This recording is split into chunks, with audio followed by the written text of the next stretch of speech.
Good morning. Let's see. Anthony Del Toro, I see you in here first. Eric Winchester, Greg Helt, Hector Gomez, Tracy Bogert, the president of the Bexar County MAGA Republicans and QAnon True Believers. He's also the Bexar County point man for the Marjorie Taylor Greene re-election campaign. Good to have you in. Lucinda Sullivan, good morning. Steve Duraco, the original rock, THE, rock. THE stands for the human element, man's threat, woman's pet, the ultimate object of desire, and co-founder of the San Antonio Polar Bear Club. Welcome in. Wes Perkins, what is up? Got my Spurs Dia de los Muertos t-shirt on because it is going to be a Noche de los Muertos for the Memphis Grizzlies. You're going down. Pop. In Pop we trust.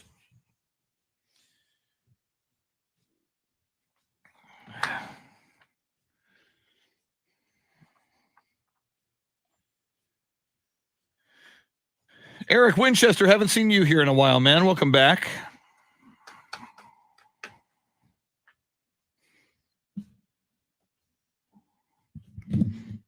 Here we come on a Wednesday. The air conditioning broke in this building. It's about 152 degrees in this studio. First world problems, I know. I'll pretend it's a sweat lodge. Maybe I'll hallucinate.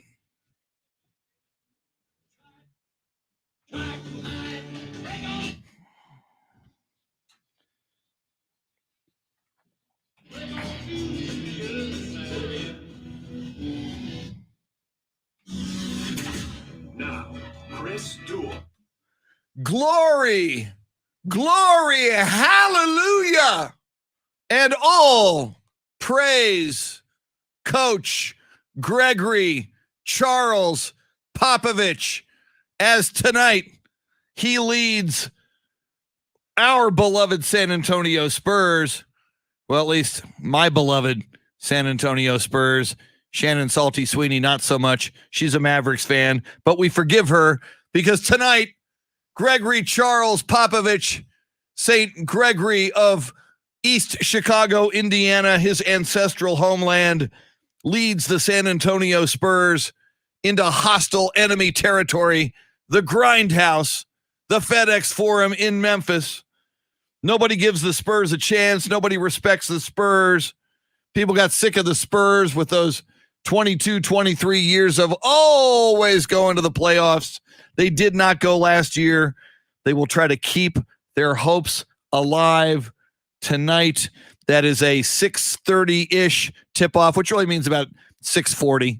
Since it's ESPN TV, maybe 6:35. I don't have it. You know, sometimes the NBA will send out exact times like that to the broadcast crew. Speaking of the broadcast crew, we are honored on a Spurs game night on what could be the last game of the season, but I don't think so. Bill Schoening, the voice of the San Antonio Spurs, will join us at 8:06, as he does pretty much every Wednesday morning. We're very honored to have him as a regular on this show. Shannon Salty Sweeney wearing a green London baseball cap. What's the London significance? It was the Wahlburgers location in London, which I've learned has since closed thanks to the pandemic. Which makes your hat even all the more rare. Yeah, super rare, super original. Yeah. So what's at Wahlberg's in London? Is that I'm unhip on that. Wahlburgers. So they're Wahlburgers. Mark Wahlberg, Donnie Wahlberg, and then their brother, who is a chef, have a burger chain. Ah. There's plenty of them in the U.S. There's actually one up at the Frisco Star. Oh, really? Okay. One in Texas. Pretty good burgers. They have really good tater tots. They're really different. Wow. See, I'm like not brown. normally. I don't know how to describe them. Okay. If you ever get a chance. Wahlburgers tater tots. That's news I can use. Yeah. And he has a great documentary right now. It's like 6 30-minute episodes on HBO Max. Really? Yeah, and it's really interesting because he's got his hands in a lot of pots. Okay. Right? He's not just an actor.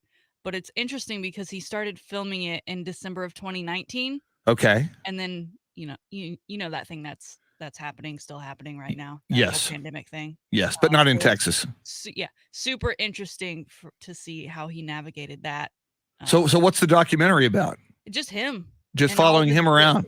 his businesses and his deals that he's into, and how much work he gets up at earlier than us to work out, and then he goes and does his job, and then like in between scenes he's hosting meetings. My goodness. And he brings an entire home gym with him wherever he goes to film.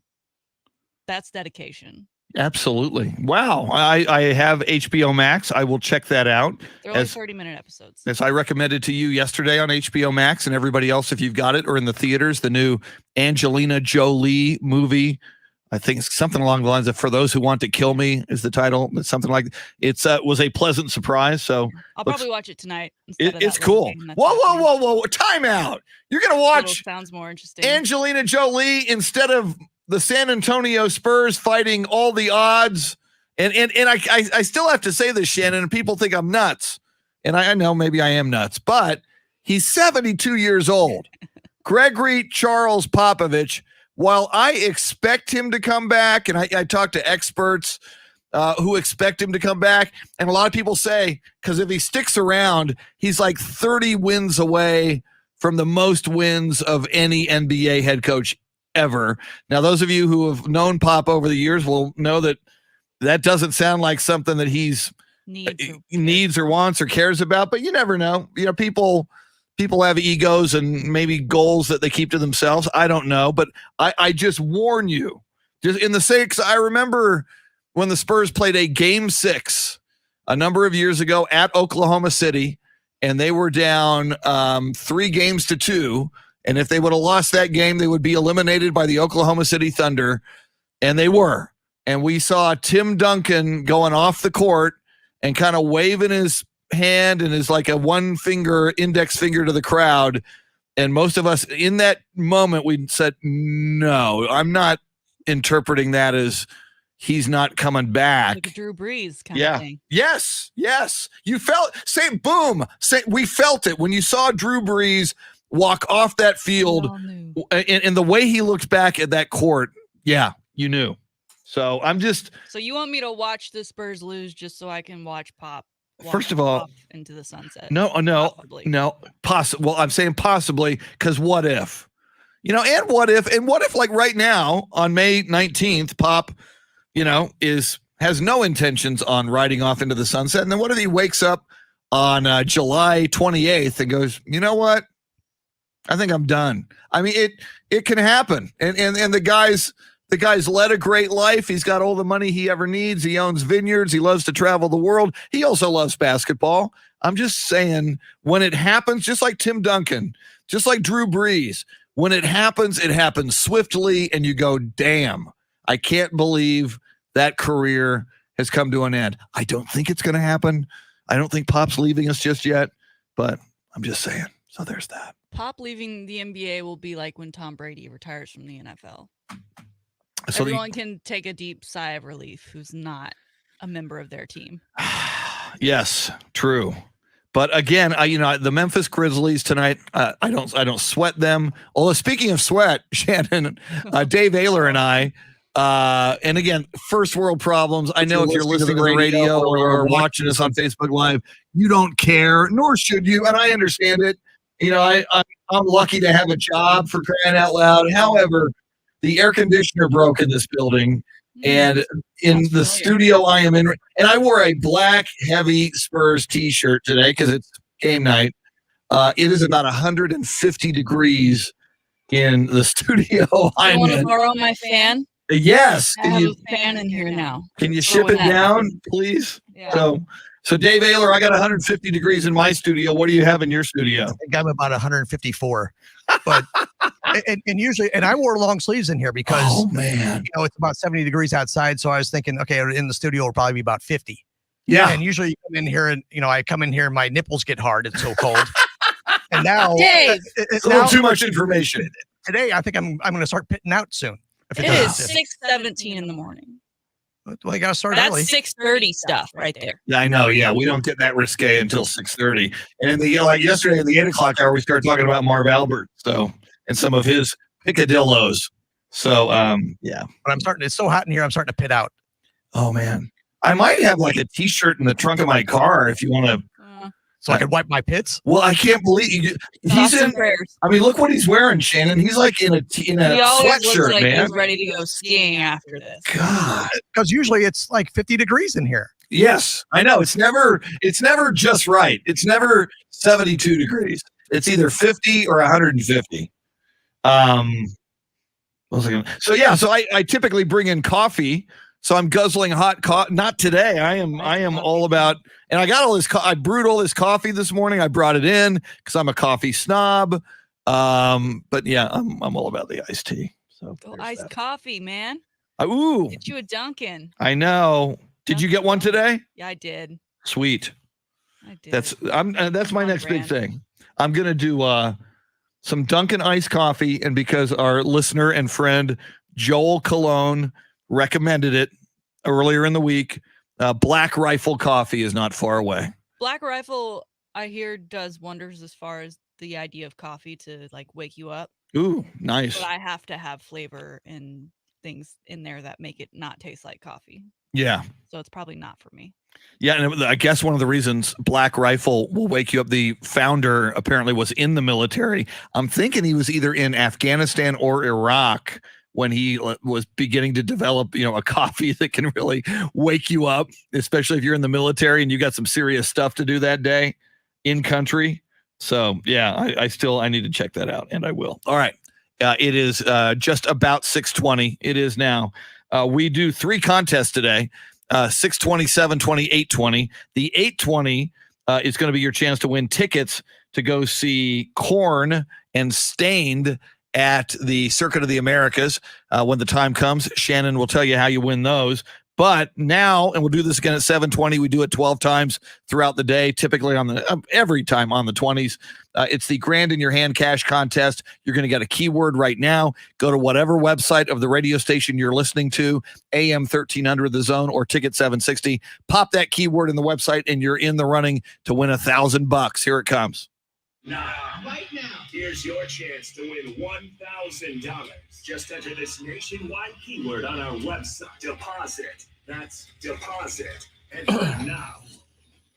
Deposit would be your keyword. Go take that to the website, pop it in there, and you are beautiful. The Houston Astros last night, Shannon, I was hoping they would go into Oakland and beat the A's. It was tight. Ramon Laureano of the Oakland A's had 2 home runs, including a sacrifice fly in the bottom of the 9th inning that scored a run and gave the A's a 1-run win over the Astros, 6-5. So the A's, instead of falling into second place, instead of the Astros taking over first place in the AL West, the Astros now fall a game and a half behind the Oakland A's. They'll go at it again tonight. Sadly, that is now 3 in a row that the Oakland A's have beaten the Houston Astros. I don't like that. But at the beginning of the season, the Astros were on a tear with them, right? Yeah, like Maybe opening for a series. little bit of a payback. But it's okay. I mean, we started hot. Yeah. We floundered a little bit. We came back. It's You May. win some, you lose some. Yeah, Long season. But I think they'll be all right. I do too. I think they'll be all right. I do too. And we had a no-no in Major League Baseball last night. This seems like a faster pace. This is the 5th no-hitter already in Major League Baseball this season on May 19th. I'm going to have to look that up and see if that's on some kind of a special pace for no-hitters. The Detroit Tigers, Spencer Turnbull last night with the no-hitter over Seattle as the Tigers beat the Seattle Mariners 5-0 on this no-hitter. It was the first Detroit Tigers no-hitter in a decade. It was the 8th Detroit Tigers no-hitter of all time. So that's kind of cool. It's kind of cool to see a little rare event happening in Major League Baseball. Since the Astros didn't win, at least something positive seems to happen. And for Detroit, who needs it so badly? I can't even So many imagine. ways. I can't even imagine living in Detroit. That city has been so economically depressed. I mean, you're in Michigan where it's cold. Your sports teams suck. Tigers have sucked lately. Detroit Lions always suck. Although, and we no spoilers, but Dan Campbell, I saw your morning show prep, Shannon, former Dallas Cowboy tight end, now head coach and freak of the Detroit Lions, back in the news again today. Oh, yeah. We'll hear about him. We're going to get a lot of him next season. And I think this offseason shows you just how true that's going to be. And I'm digging him. I'm on board. I like him. He's got good personality. And he's got to climb maybe the biggest mountain in the NFL. Nobody wins in Detroit. And you're trying to go win in Detroit. And God love him. He's doing it with some style, some spunk. He's making some noise. He's rattling some cages. I guess you have to. So rattling cages. Rattling. Ooh, see, it all kind of didn't even try to do that. One more NFL note, and we'll get into this maybe a little more later in the show. And I think I did allude to this yesterday, but more people talking about it. I heard this morning on morning sports talk radio. Chicago Bears head coach Matt Nagy sticking with the red rifle. Speaking of black rifle, the red rifle, Andy Dalton will be the starter going into training camp. He is expected to be the starter on opening day of the regular season for the Chicago Bears. Justin Fields, rookie out of Ohio State. Sit down, young man. Carry the clipboard for a while because Andy Dalton's going to show you how to be a quarterback in the National Football League. Is he? I don't know. Good luck. Or is this one of those like reverse psychology? This is how you don't do it. It could be. Don't do this. I think they're hoping for Alex Smith. What happened because the Chiefs he'll come back? What? No, because they sat Patrick Mahomes for a season, but I don't think teams can really afford to do that anymore. They sat when Mahomes became a Kansas City Chief. Alex Smith was the quarterback, and Andy Reid made Mahomes sit for a season. Yeah. And supposedly, history would suggest it paid dividends. Right. But Alex Smith was at least performing and getting wins, and he gets hurt, and that's where it really gave Patrick the chance for them to finally see, okay, he's ready. Yeah. This is just like a bookmark. True. Why? True. You already have Nick Foles. Do you really need Andy Dalton? I feel so bad. They're one and the same. He's a Texan. Went to TCU, went undefeated at TCU as a quarterback. Then he goes to Cincinnati, to the Bengals, God help him, where quarterbacks go to die, just like the Cleveland Browns. Then he comes back to Texas. Dak gets hurt. He's got a chance to shine, gets injured, gets COVID, is fairly lackluster. Now he's kind of a joke. Now we say Andy Dalton, and it's kind of like, really? It's kind of a joke. It's too bad. I feel bad for him. Okay. I don't. He's got too much money. Plenty of money. So does Justin Timberlake. Those tears with Justin Timberlake has 100,000 times the money Andy Dalton does, and you're cool with Justin. Yeah, because he doesn't flounder on the football field. All right, that's a good point. He catches passes from Tom Brady in his spare time. Ooh, see, maybe you need to rethink Brady like I did. If they're buds. All right. Coming up. We will tell you our poll question. It's got a little something to do with the NBA play-in tournament. We will get to that coming up as well. Next, it's the high five play of the day. 7:00 hour, Shannon's Salty Shakedown, sports history, sports birthdays. As I mentioned, the voice of the San Antonio Spurs on a big winner go-home night in the play-in tournament for the Spurs and the Memphis Grizzlies. Bill Schoening going to join us at 8:06. Chance to win those corn and stained tickets while we have Bill. In fact, at 8:20, we'll do that. He's Dave Ayler, your sweaty soundscape stylist. I'm Chris, your sweaty host. Shannon is in a cool 72-degree studio in Austin with a fan and iced coffee, living the life. Lots coming up. Join us on the phone lines, if you please, 1-800-707-9760. And we stream live video on Ticket 760 and AM 1300 The Zone's Facebook pages with access to that video on YouTube and Twitch. Don't go anywhere. We're hanging out with you. Thanks for hanging out with us. It's the Chris Duel Show. Yeah. Lenny Kravitz, baby. American Woman. All the hot chicks go to Lenny Kravitz concerts. I dig Lenny Kravitz. Let Love Rule is A great tune. And his mom. Ellen Willis. Nice. I'm going to go import some more ice into this Sahara desert of a studio.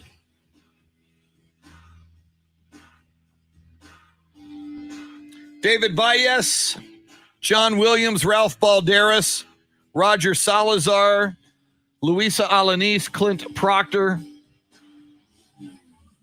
Wow, man. Clint, I'm sorry about the flooding. I've got oh, you know Taylor. I was going to tell you I got a niece, Taylor, in Houston, but you know Taylor, and you gave her a dog, so you know all about her. So I hope she's doing okay. I haven't heard from her lately. Wes Perkins, Hector Gomez, Steve Duraco, Axel J. Miller from Denver, Tracy Bogert, the president of the America First faction and a deacon at Cornerstone Church for Pastor Hagee, and a co-host with Jack Riccardi over on KTSA. Eric Winchester, Lucinda Sullivan, Greg Helt, Anthony Del Toro. Welcome. All right. I need, David, I do need my hard hat. That's a good point. All right. I am getting ice because I need it badly.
All right. I have ice. Thank God. Ice, baby. Roger, the line is 4. Favoring Memphis.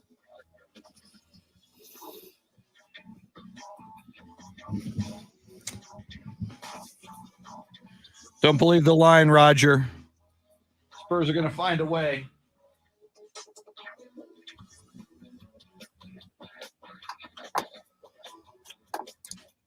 DeMar DeRozan is going to be de-starred to closing tonight. Close down those Grizzlies.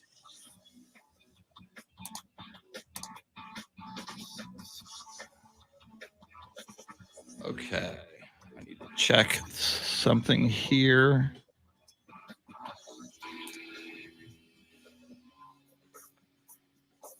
Okay, there's that.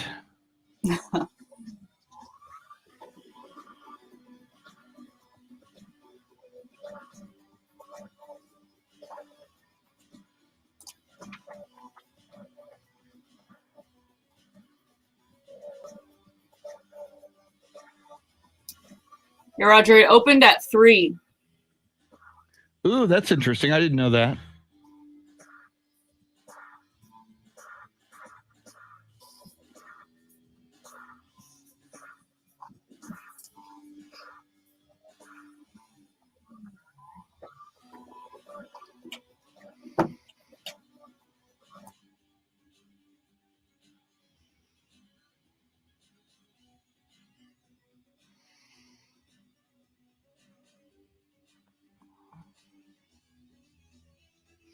Benny Bash liked our show tweet. We got to get Benny Bash back on the show.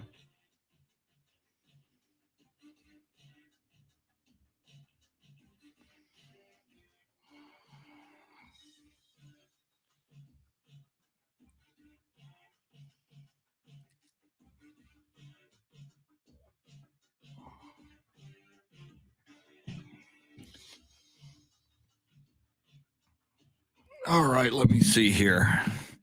I don't think I have time to. I've got to edit some audio during the show. See if I have time to do one here. Probably not. No, I'm going to wait till next break. So let's do that. Let's do that. Let's open this. And then it's in order. That's what we'll do. Okay.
Roger Salazar says, flash flood warning in effect.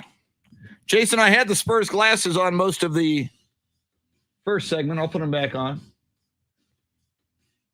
Since I forgot my Spurs hard hat.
Here we come.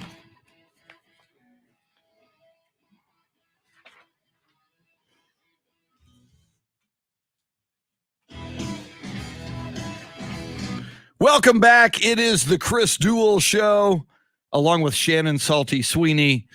Thanks for hanging out with us. Super Dave Ayler is your soundscape stylist. We got a lot going on this Wednesday, May 19th, as we had 2 NBA play-in games last night. It was the Indiana Pacers annihilating the Charlotte Hornets 144-117, eliminating Charlotte.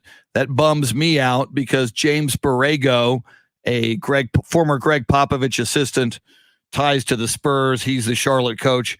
So not a good way for him to exit. Meanwhile, and you brought this up, Shannon, and I was watching it last night.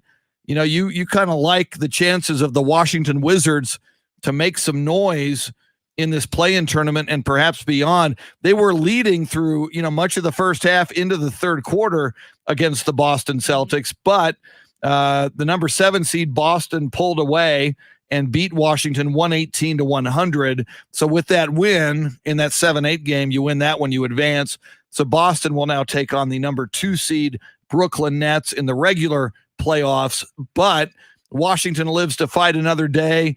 They'll take on the Indiana Pacers tomorrow night. Winner of that one will get the 8th seed and therefore get a first-round matchup with the Philadelphia 76ers. Yeah, Russell Westbrook could not hit shots last night. I believe he was 0 of 4 from 3. That whole team could not shoot from 3. I think they only shot 21 and made a handful, whereas Boston shot 45 threes. My God. The percentage was closer in the 33% range. So in a league where you need to shoot threes and make threes, it was a really off night for the Warriors, and we saw that certainly in the second half. Well, and one of the knocks on Russell Westbrook has always been, during the regular season, you jack up all these statistics, you average a triple-double, you're a phenom, but when it's closing time, when it's money time, when it's playoff time, you don't deliver the goods. So yeah, and I guess because of his mentality is like, I'll shoot my way out of this.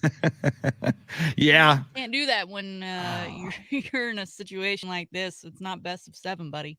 Yeah. And man, Boston, just totally coming short of expectations this year. Brad Stevens, their head coach, kind of on the hot seat. Had they got bounced from this play-in tournament, his job may have been in jeopardy. So at least now, if you're a Celtics fan or if you care about them or Brad Stevens, at least they advance now a 2-7 matchup against a Brooklyn Nets team that most people think will go deep in these playoffs. Yeah, and they had a couple injury issues, especially down the stretch. So I think, and just recently, good for at least another season. Certainly going into this next season, he'll be on the hot seat.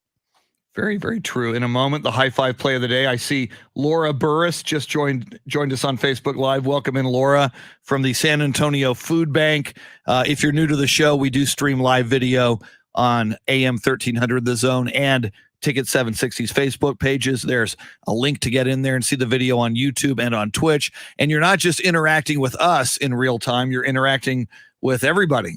There's often some fun, intriguing side conversations that are going on from people not only all around South and Central Texas, but we get some international people now and then. All right. We do this every morning just about now because we enjoy it. It's called the high five play of the day.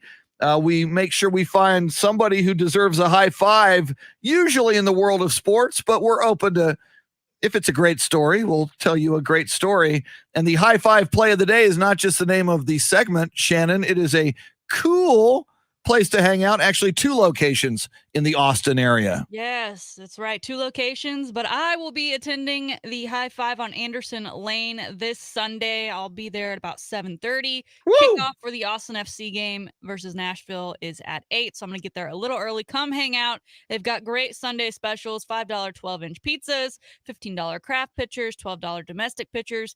And because it's a watch party, so we've got to have activities going on. So go over to the axe throwing area, take your chance. If you hit a bullseye, you're entered to win a $50 gift card to High Five to enjoy other activities that are available for you. And if you show up early, like me, $10 unlimited arcade games. Woo! Which, I don't know about you, I can get pretty competitive. I imagine. I think they have skee ball. I might have to test my hand. Look at the wrists. But yeah, this Sunday, 7:30, come hang out. High five, Anderson Lane. And sir, you found today's high five play of the day. Oh, so you want me to do really, it? really like moment. It was a moment, and I heard her soundbite. And if you remember when Kobe was killed, there was a young lady who was one of the best college basketball players in the country, playing at Oregon at the time, but she was from Southern California, and Kobe mentored her, Sabrina Ionescu. And if I'm pronouncing it, or some say Ionescu. How do you pronounce her name? I think you're right, because when I was looking at this morning, I was like, that's an L. Why does her name start with a lowercase L? Yeah. You're very much right, sir. It's an I.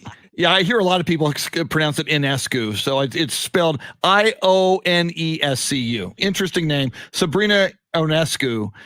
She went to Oregon. She had a prolific career. Where was she? Was she drafted number 1 overall? Yeah, she was the number 1 overall pick in 2020, selected by the New York Liberty shortly after Kobe passed. She was friends with Gianna and Kobe's daughters. Kobe was a mentor to her as a basketball player. She was a mentor to Kobe's daughter, Gianna, who passed away tragically with others in that helicopter crash. Anyway, last night in a New York Liberty WNBA game, Sabrina Ionescu gets her first ever triple-double in the pros, and I believe also perhaps, I don't know her college numbers, but she is the youngest player in WNBA history to get a triple-double at 23 years old. She even some of the greatest WNBA players ever have only done it once. For some reason, the way the WNBA game is set up, it's very difficult for these players to get triple-doubles. So it's the first triple-double in New York Liberty history. And if you know your WNBA history, Becky Hammon played for the New York Liberty for many, many, many years. So apparently Becky Hammon, in all of her time with the New York Liberty, did not get a triple-double. And the coolest thing for me, Shannon, and I kind of believe in things like this, she was there in the audience over the weekend in Connecticut for Kobe Bryant's induction ceremony into the Naismith Memorial Basketball Hall of Fame, when Vanessa Bryant, the widow of Kobe Bryant, got on that podium and spoke on behalf of Kobe. We played a lot of that audio on Monday. It was very poignant and very moving. So I do not rule out, Shannon. I'm a little woo-woo. I believe in the spirit world and in great, great things. I wouldn't be surprised if wherever he may be, Kobe Bryant might have had a little hand in Sabrina Ionescu's historic triple-double last night. I love that it's just a few days removed of her sitting down, honoring and contemplating the memory of her mentor, Kobe Bryant. Oh yeah, timing is everything, and she's a fantastic player. We knew that coming out of college. You just wondered what kind of impact she would make in the WNBA. And right now, her team 3-0 to start the season, so they are hot. And she, in particular, is hot with that triple-double. And she it's almost like, and I think she's good for the WNBA, Shannon, because she's almost like a Becky Hammon in that she's got charisma, and and again, now with her ties to Kobe and the Bryant family, and obviously with the triple-double last night and the number 1 overall draft pick in the league in 2020, she's like one of the greatest players. And if she's not already, she's only 23 years old. She will be for the next 10 years, barring injury, in the WNBA. You know, the WNBA can certainly use some big names, some big faces, some reasons for people to pay attention. And I think Sabrina Ionescu is a reason to pay attention to the WNBA. Well, and her former teammate at Oregon, Sedona, obviously brought the NCAA women's tournament into light in kind of a strange way this year with the failure of the NCAA to provide necessities. That would be considered the bare minimum for a tournament like that. But I do think some of that has now carried over into this WNBA season, and it's great to see that season obviously extends past what the NBA finals will be. So hopefully those numbers will start to increase as far as viewers and people paying attention to what's going on in that league. I said, I'm looking at her Wikipedia right now, Sabrina Ionescu. I said, I didn't know if she had triple doubles in college. Check that. She is the NCAA all-time career leader in triple doubles. And she also have like a crazy number of just total buckets, like Oh points. God, I don't have them right in front of me, but yeah, I mean she's just absolutely prolific. Yeah, first NCAA player with a career in her career, the first ever in the women's game. And it says NCAA player, doesn't even say women's game. Could be men as well. Yeah, 2,000 points. 2,000 points, 1,000 assists, and 1,000 rebounds. So she not only can she score, she's a distributor with the assists. She's unselfish, and she's a rebounder. And you don't see her tweeting about it, LeBron. Good point. Just saying. Good for her. I remember seeing interviews with her after Kobe's death and just saying what an impact he made on her life. And I think she spoke at his memorial. Yeah, this is where I remember her saying this. And, she said, Kobe, so many people want a piece of Kobe, and Kobe had these businesses, and Kobe was making movies, and Kobe, was doing all the work with his daughters and basketball leagues. And for him to, take Sabrina Ionescu under his wing and mentor her, she said just meant the world to her. So, she carries on that legacy of Kobe Bryant. So I think she's cool. I'm so happy for her. It's the ultimate high five today to her and that team and the continuing season of the WNBA. We should all be tuning in. Because San Antonio used to have what are now the Aces, right? In Las Vegas. Yeah. What was that like for San Antonio? It had a niche following. I mean, they had good audiences, but it was kind of a niche following. I can only guess that financially, Spurs Sports and Entertainment made that decision. They owned the Spurs, and they owned. They came into town as the San Antonio Silver Stars. They later altered the name to San Antonio Stars, and obviously Becky Hammon was their biggest star. But my guess is that given all of the overhead to run a professional team out of the AT&T Center, I'm guessing they just weren't making the money and returning the profit that Spurs Sports and Entertainment felt that they needed, which is too bad because those who would see them play at the AT&T Center loved them. And it's just too bad to lose a professional friend. I mean, we could be watching Sabrina Ionescu and others coming through South Texas had they not left. Well, I'm curious as they kind of continue to gain notoriety and potential expansion like we see in the WSL, if maybe San Antonio would be on top of the list for a team down the road. I would hope so. But then you look at it and you go, well, hey, it didn't work once. I mean, how can you demonstrate it would work a second time? I don't know. Then again, let's remember most people believe the next head coach of the San Antonio Spurs will be Becky Hammon. I mean, on a certain level, as an ambassador for not just the game of basketball, but for the women's game, having Becky Hammon as a big force in this city and perhaps a future head coach of the San Antonio Spurs, maybe that would add to the mix a little bit to, maybe bring the WNBA back to San Antonio or maybe Austin. What do you think about Austin? Would Austin support the WNBA now that they're supporting Austin FC? Could that be the next incarnation for an Austin professional sports team? I mean, I dig it. I don't know where they would play. Yeah. Maybe Cedar Park Center. I don't know. But then you also have the run in of other events going on there. I think San Antonio has the infrastructure already, right? Because they've done it before. Yeah. See, and those ties to the Spurs, I think, are really important. See, why couldn't we? And you and I talked about this, Shannon, for baseball. That if Major League Baseball could work, maybe the cities double the market and share the market. Why couldn't? You've got the Austin Toros in Austin. You got a venue there. Why couldn't a South and Central Texas WNBA team be ASA, Austin, San Antonio? Play half your games in Austin, play half your games in San Antonio. Hardcore. I mean, if you love that team and you're a hardcore fan, you would either drive to Austin or you would drive from Austin to San Antonio to see them. To me, economically, it would seem that would give you a better chance of viability and sustainability if you marketed it to two cities that were very close to one another. I don't mind having them being part of two cities, but I for the players, I would not want them to have to split their time between two cities. Because That's then we had true. the conversation of like, well, men don't have to do that. Yeah.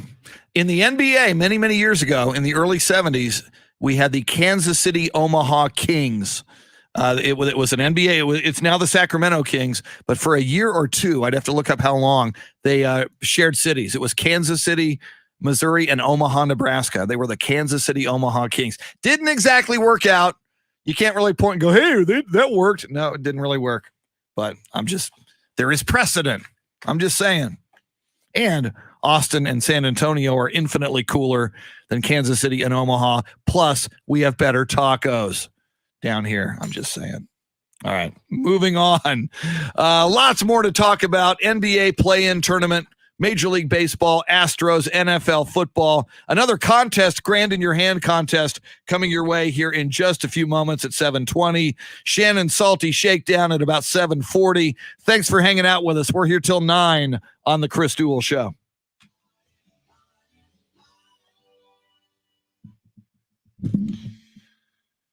Let's see. Austin also has the Dallas Stars affiliate, right? I'm not sure. We do. Oh, you do? Okay. I'm It's glad you know that. They call them the Texas Stars. Okay. Whatever happened to the Ice Bats? Remember I don't the know. Austin? That was such a great name for a I hockey used to team. go to those games. I don't really know what happened. I used to love the name. Joel Cologne, good morning. Joel, you mentioned, and again, don't knock yourself out. And I don't have. Joel's going to get me some Black Rifle coffee in the K-cup mode.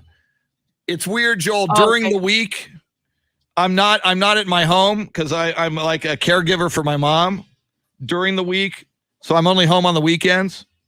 So I don't have a K-cup coffee maker during the week, but I got it at home. So, and you said which one do I? Anything, whatever you think is good, whether it's dark or medium, or I'll just try it. Y'all If you don't have like a it, I'll try K-cup it. machine at the office?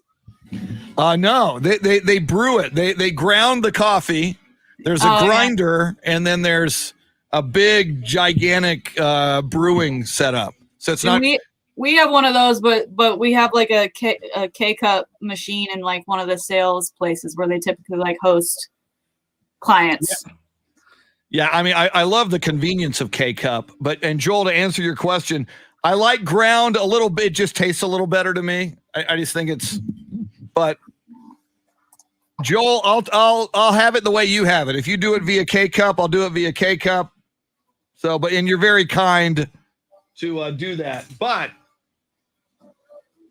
especially when the weather's bad, don't come all the way out here in bad weather if it's rainy today. All right, let me see what else is happening. Oh, I need to try to edit some of this audio, or I'm never going to get it done. Clint Proctor, I don't know what the conversation is, but Think by Aretha Franklin is outstanding as featured in the movie The Blues Brothers. Okay, I need to do this here. We're going to start this. Do I have sound on here? Let's find out. Chris here for the wonderful folks at R&R Auto Glass. They can replace any piece of glass on your vehicle, plus camera calibration, window regulators. Listen, nobody does it better. Nobody has better.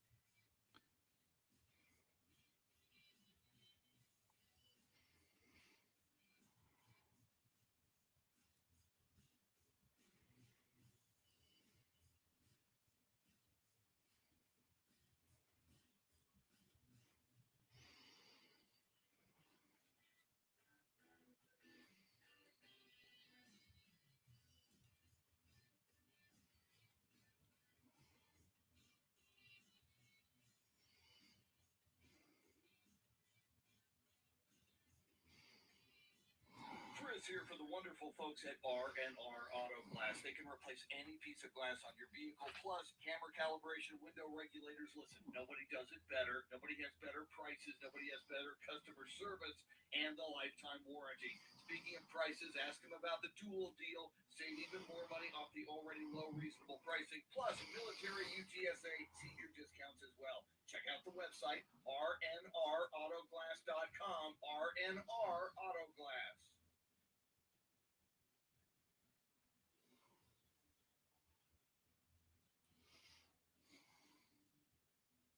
Ah.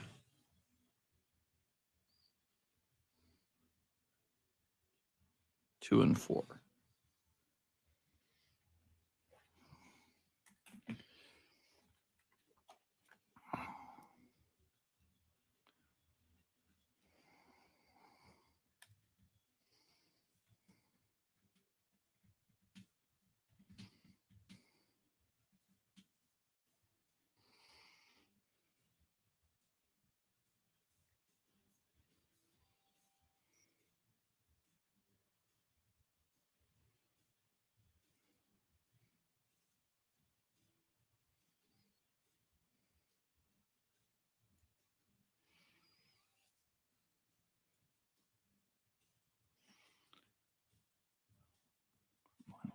Okay.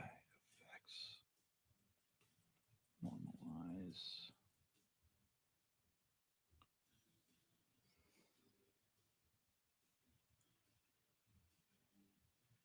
Oh man, what was I thinking? That's too long.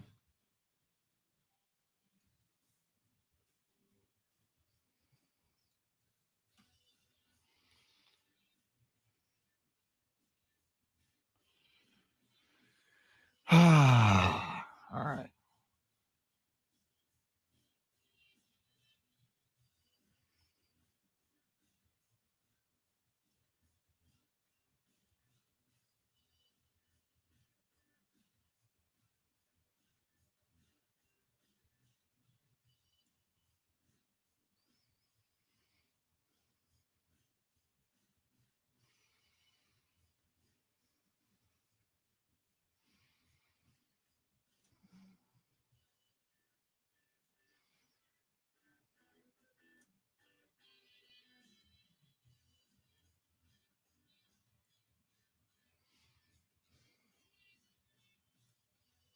I've been telling you about R&R Auto Glass. They are simply the best. Nobody does it better. Pluto San Antonio, family owned and operated, lifetime warranty, customer service through the roof, great prices to replace any piece of glass on your vehicle, window regulators, camera calibration as well. Ask them about the Duel deal. Save even more money off the already low and reasonable pricing. Also, military UTSA senior discounts as well. Check out the website, rnrautoglass.com.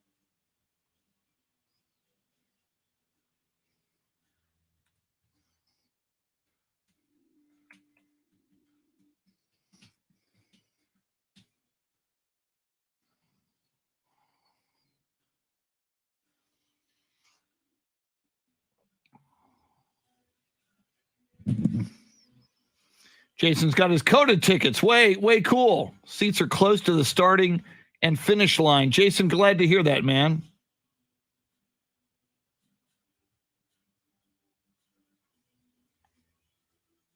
Joel, I just saw that. Yes, feel free to mail it to the station. Now,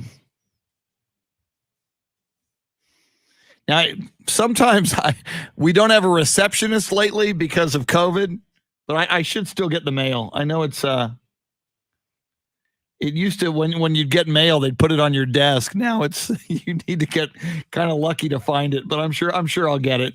Thank you, Joel. Let me know when you mail it, and don't be in a hurry. But let me know, and then I'll be on the lookout for it. Okay. Do I have time to do one more of these? I might. Let's see. File open. Okay, there was that one. Okay.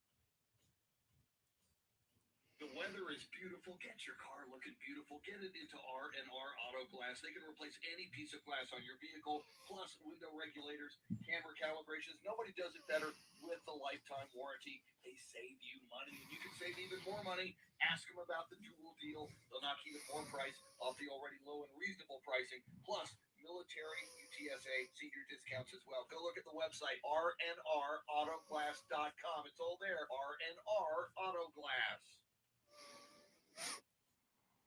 Save as. This is the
Here we go.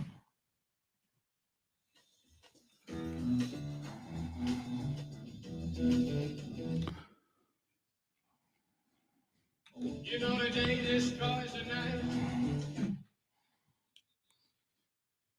To run, try to hide, break on through. Jared Taylor. Jared, I don't know why Mike might be fixated on such a thing, but to each his own. Now, Chris Duel. Welcome in on a Wednesday, May 19th. It's the Chris Duel Show along with Shannon Salty Sweeney on a do or die night for the San Antonio Spurs. A night that could be their final night of the season. I don't believe it. I'm not going to believe it. I don't want to see it.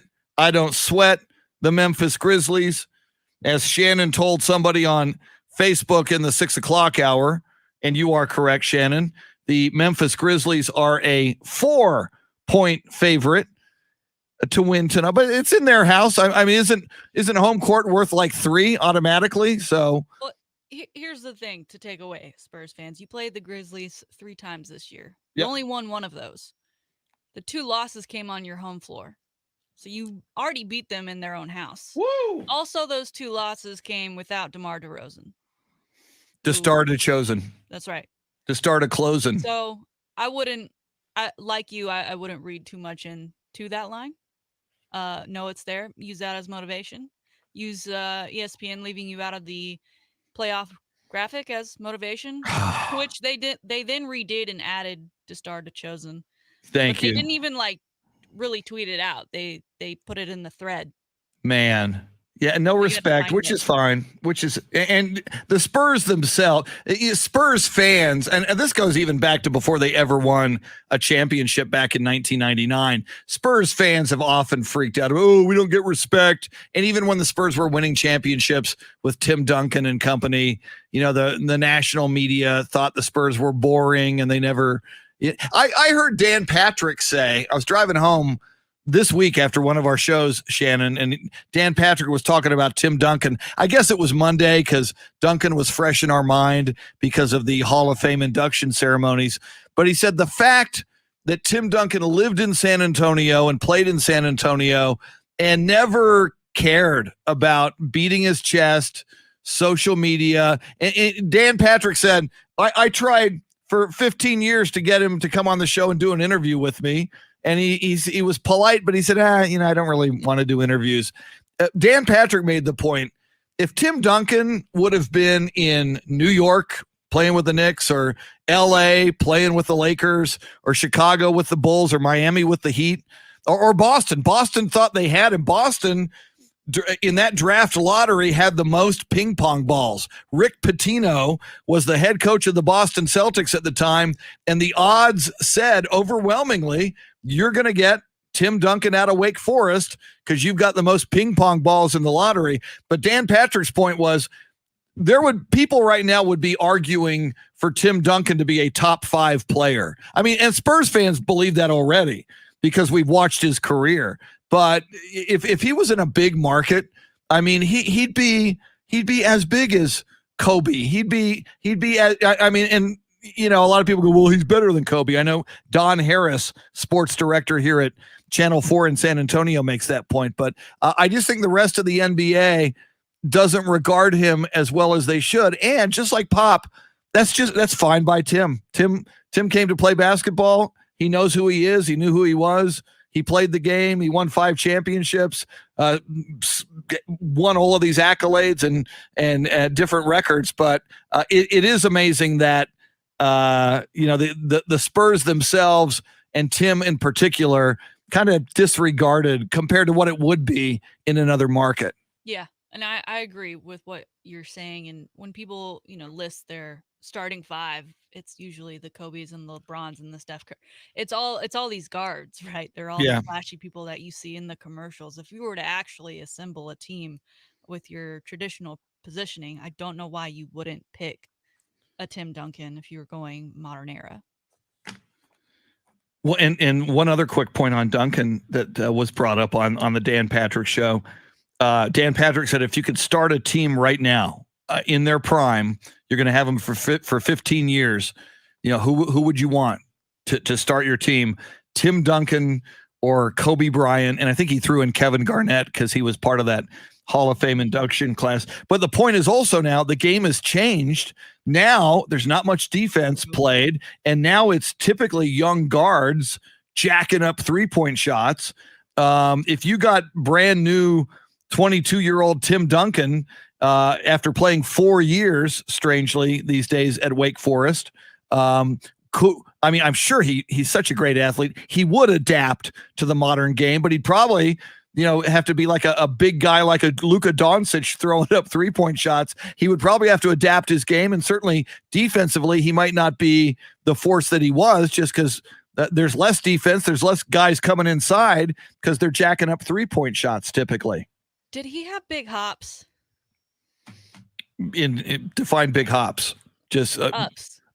Did he get up? Not really. He's really tall, and I kind of remember him like him shooting threes. I just don't see him getting that lift. He could block your shots. He'd get up and block your shots, but part of that was size and length and arm. But he was not known, and even. A lot of people make fun of the name Duncan. Shouldn't he be a guy who was known for dunking the basketball, slam dunking? Yeah, and he wasn't. He would be. He'd dunk the ball now and then, but he was more about down low, bank shot, layup, high percentage shot. Yeah, and you've said it recently on the show, and it's one of his monikers, the big fundamental. Everything he did was just fundamental basketball. I don't need to do a 360, cock my arm and slam dunk it so that I can make Sports Center highlights. Like, nope, I'll just put the ball in the hoop and go back and play defense. Well, he probably knew ESPN wouldn't include them anyway. Yeah, good point. That's the thing. But I do tonight, Spurs against the Memphis Grizzlies, and less than an hour from now, we will go in depth with the voice of the San Antonio Spurs, Bill Schoening. Nobody better on a Spurs game night to talk about tonight's matchup in the play-in contest against Memphis than Bill. But I go to things like, and I know Memphis has Ja Morant, and he's a phenom, and he's young, and I know they've got Jonas Valanciunas, and he's a big guy. But in a game like this, I look at a Greg Popovich and what he can bring strategically to a one game. It's like a game 7, and it's, as you said, Shannon, it's on the road. This Spurs team is so much better this season on the road than they were at home at the AT&T Center. And you brought him up also, DeMar DeRozan, aka DeStar DeChosen and DeStar DeClosen. He has been, and maybe part of it's because it's a contract year, and he will be able to sign with anybody if he so chooses to move on after this season. But DeRozan, who also had a reputation for, we talked about Westbrook earlier, DeRozan had a reputation for putting up very, very good numbers during a game, but not being there at closing time when he was with Toronto. And even early in his tenure with San Antonio, a lot of times late in the game, you'd put the ball in DeMar DeRozan's hands, and he might not make the key shot. He might miss, or he would sometimes go to the free throw line and not knock down the 2 free throws he needed to knock down with 13 seconds left. This season, he's been all about closing. I mean, throughout much of the game, he's a distributor and he gets a lot of assists, but in the final 5 minutes of the game, there's a lot of focus on DeMar DeRozan, and he has delivered the goods. So I think tonight, given his veteran leadership, some of the young guns that the Spurs have, like DeJounte Murray. I mean, Jakob Poeltl, who also came from Toronto in that Kawhi Leonard, Danny Green trade, is playing better than he has yet as a Spur. I know they're 4-point underdogs. I know it's on the road. I know most people are picking the Grizzlies tonight, but I feel it. I think the Spurs are going to win tonight. Do you think Spurs winning and possibly moving on and then even performing better than expected in the playoffs would be in the back of DeRozan's mind when it comes to where he either goes next or stays? That's a great question. SA shows him so much love because they overexceeded expectations, at least national expectations. It's a great question. To come back because he's the guy.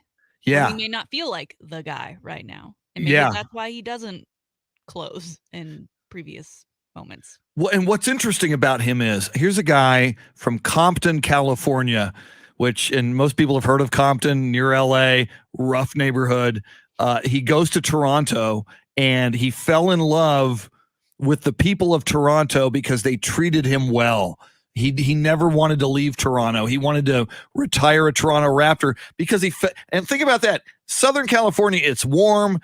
The culture in LA and Compton compared to Toronto, Canada, climate wise, people wise, it's a whole nother country actually.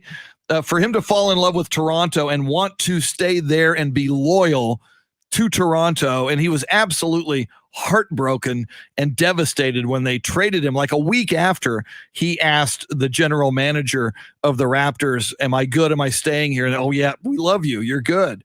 A week later, you're gone. You're going to San Antonio. We're getting to Kawhi. So to answer your question, I think he's a different breed of cat in that loyalty matters to him. Feeling loved and appreciated matters to him.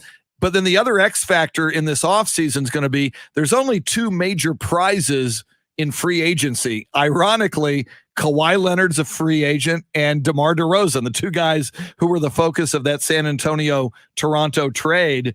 So some team might just throw an ungodly amount of money at DeMar DeRozan, and the Spurs might just say, we love you, but we can't throw that much money at you. So it's going to be interesting.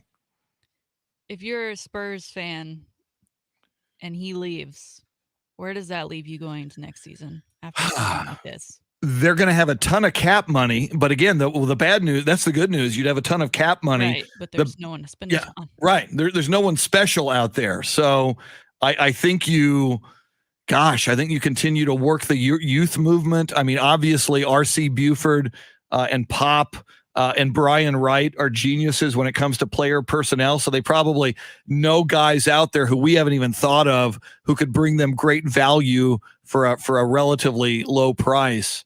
But Jeremy Lin. yeah, maybe. I mean, who knows? Some believe announced his retirement on Instagram last night. My hope is you look at the Golden State Warriors before Kevin Durant arrived. That was a homegrown, home-built team.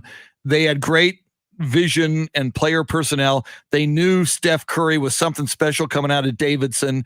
They get Klay Thompson. I don't like him, but they got Draymond Green, and those guys formed. And then you bring in a Steve Kerr to coach them. I feel so bad for Mark Jackson because he was there as one of the architects of putting together that team. Then they blew him out and brought in Steve Kerr. But I'm sensing and hoping that's kind of what's happening with the Spurs. You look at Devin Vassell, who's a great rookie this year. A year ago, Keldon Johnson has the ability to be a breakthrough rookie. Derek White, although he's injured now, is coming into his own. DeJounte Murray. There's a huge upside for Lonnie Walker the fourth. Of all of those, I named like 4 or 5 there. If 2 of those guys could become really, really solid, if not all-star NBA players, then the Spurs are back. And they're back for 10 to 12 years because those guys are so young. It's going to be a fascinating offseason. A, what's DeMar DeRozan going to do? B, what are the Spurs going to do? And again, I started the show with this, Shannon. C, are we absolutely sure we know what Greg Popovich is going to do? Yeah, does he want to continue with the youth movement, or has he said, I've had enough? Yeah. And again, just like DeMar and just like Tim, he's a different breed of cat. He might love basketball so much, he may stay here till he's 83. I mean, he's 72 now. Or he may say, I want to go to the French Riviera and drink wine next year. So who knows? Sounds good to me. Yeah, I wish he'd take us. All right, it is 7:20. This is our second contest of the day. An hour from now, your chance to win tickets to see Korn and Stained at the Circuit of the Americas. But right now, it's the Grand in Your Hand cash contest. We do this 12 times throughout the day on the 20s, and we're going to do it again right now. You're going to get a keyword. Take that keyword to either website, whatever station you're listening to, AM 1300 The Zone or Ticket 760. Pop it in there at the website, and you're in the running for $1,000. Here it comes.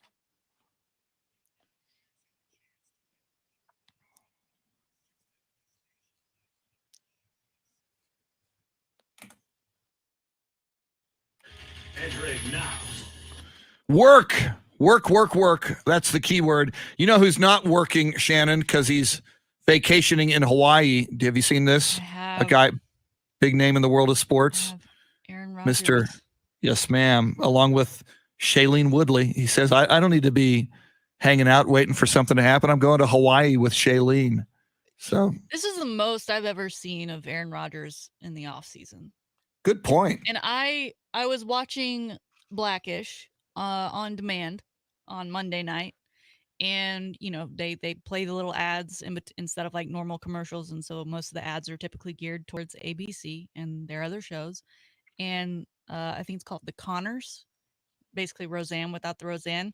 Has Aaron Rodgers in it. And the whole episode apparently is about like a restraining order that he has against one of the characters, and it showed him as the host of Jeopardy. Wow. I guess they filmed it back whenever he filmed his episodes, but dude is everywhere but Green Bay right now. Yeah.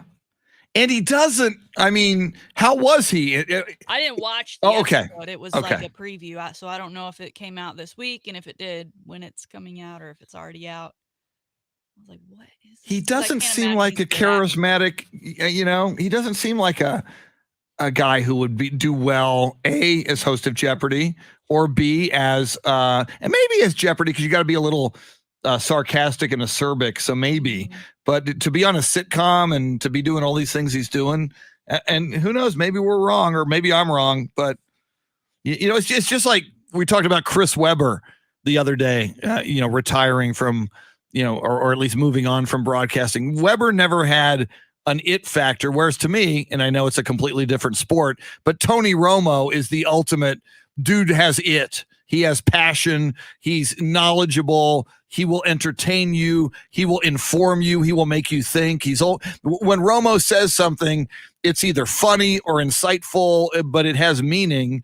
Whereas I can't imagine Aaron Rodgers Not that he wants to be a color analyst, but I just, based on interviews I've seen with Aaron Rodgers, I can't imagine him being anywhere in the stratosphere of somebody like a Tony Romo, personality-wise. He has no flavor.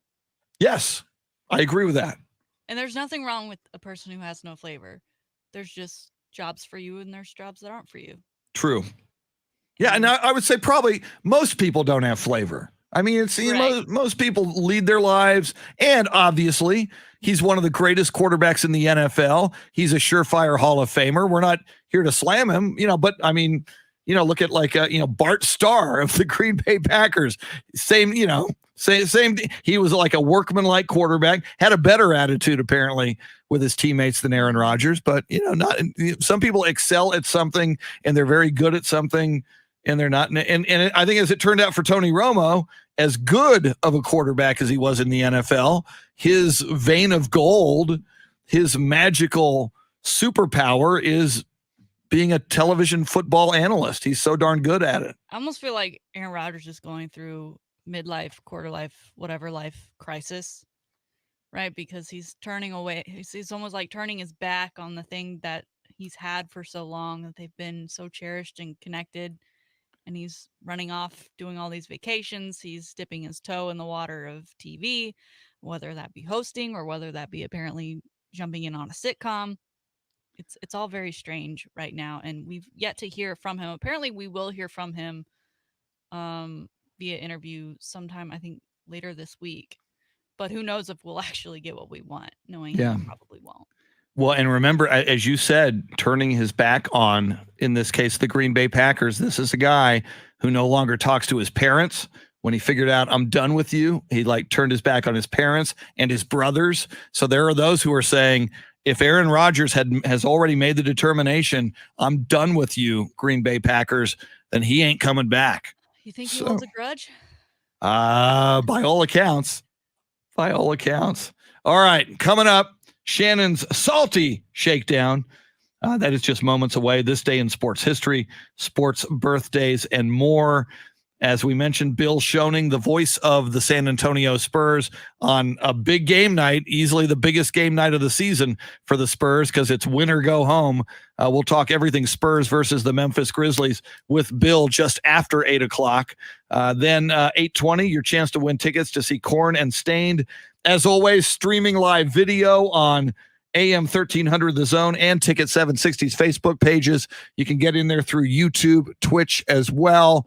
Got a poll question on Twitter that we haven't told you what it is yet, but we'll tell you soon. Or it's on Twitter. Yeah. So go look at it. We'll tell you what it is. Has to do with tonight's 2 games in the Western Conference play-in tournament. She's Shannon Salty Sweeney. The perspiring Dave Ayler is your Soundscape Styles. I'm almost feeling a little air in here. Are you feeling a little bit of air, Dave? And hopefully they have it fixed now. They may have been fixing it. I feel a little better in here. Quick break. Thanks for hanging out with us. It's the Chris Duel Show. Okay. Now I need to find something out.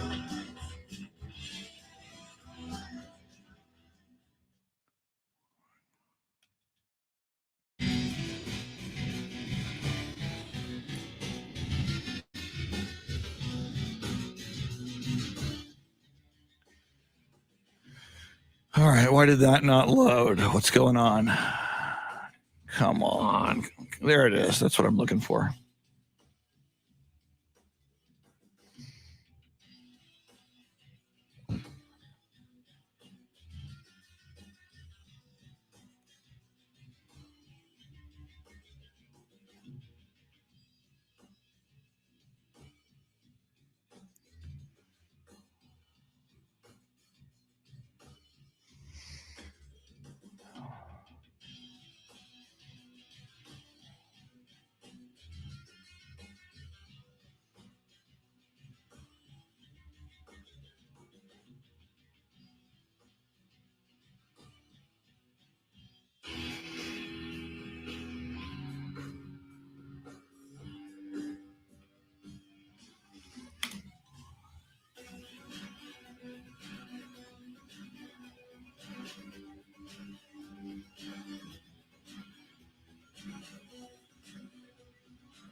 Oh, cool. Thank you.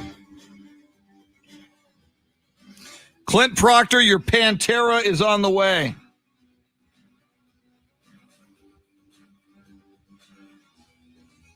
Dave Ayler says he's playing the Pantera. Okay, let me do that now. So I did that. I'm looking for, that is what I'm looking for.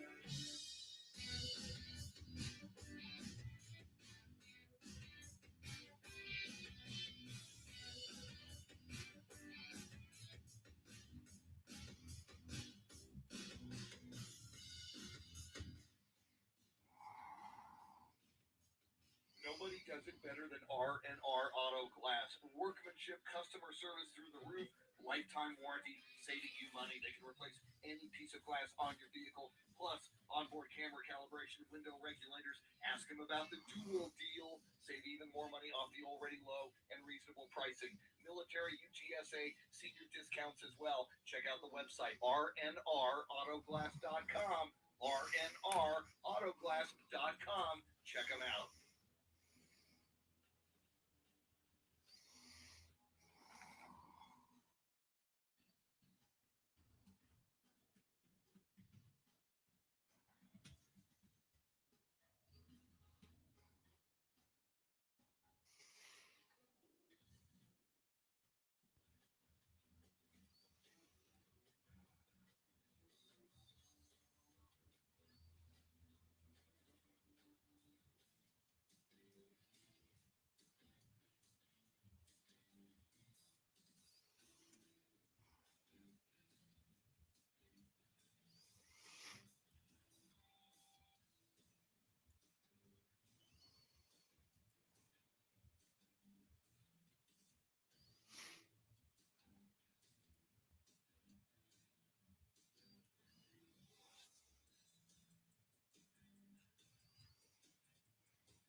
So many reasons to love R&R Auto Glass. First of all, they're the best. Nobody does it better. Lifetime warranty. They're going to save you money. They got a mobile service. They can even come to you, replace every piece of glass on your vehicle, window regulators, camera calibration. Ask them about the Duel deal. Save even more money off the already low and reasonable pricing. Check out the website, rnrautoglass.com. rnrautoglass.com. R&R Auto Glass.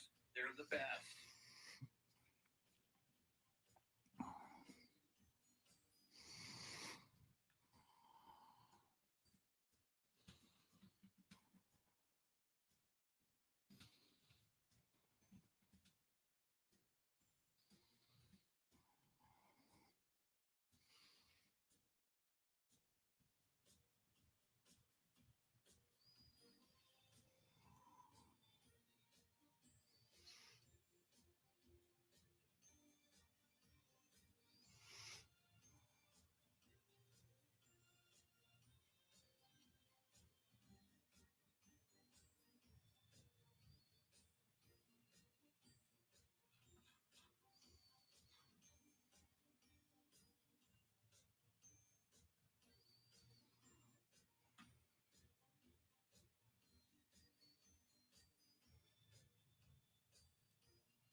weather's great, get your car looking great, get it into R&R Auto Glass. They can replace every piece of glass on your vehicle, windshield chip repairs, onboard camera calibration, window regulators, all with a lifetime warranty. Spectacular customer service. Ask them about the Duel deal. Save even more money off the already low and reasonable pricing. Everything you need is at the website. Go look. rnrautoglass.com. That's rnrautoglass.com. You're going to love them.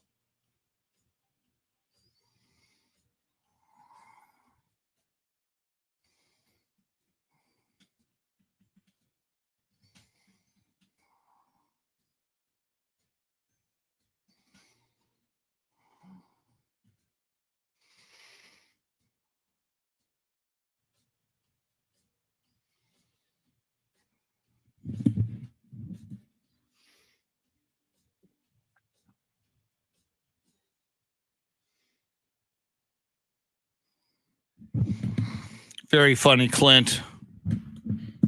Here's your Pantera.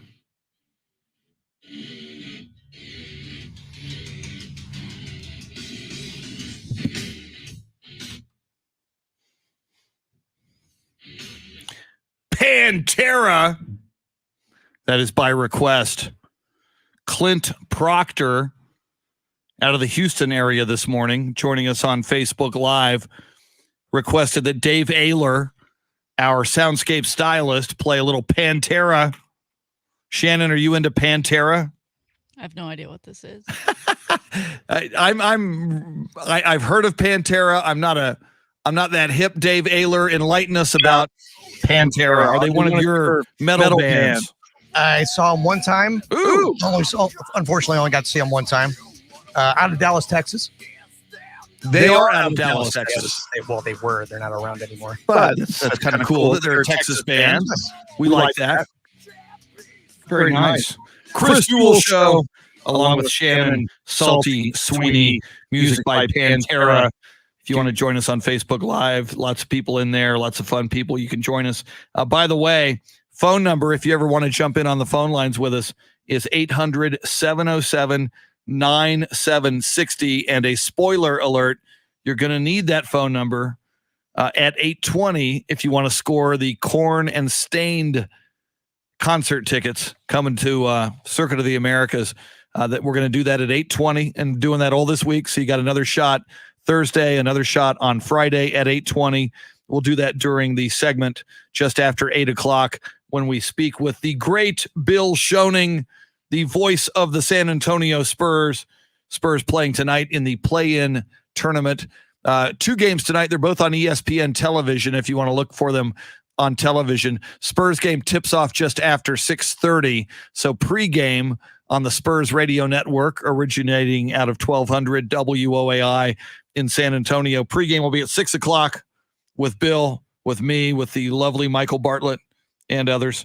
So there's that. And then your late game tonight is the 1 out of 4 everybody's been waiting for. I think that's a 9 o'clock start, which really, and 9 o'clock, Shannon, as you know, that could mean 9:20 if the Spurs game is going late.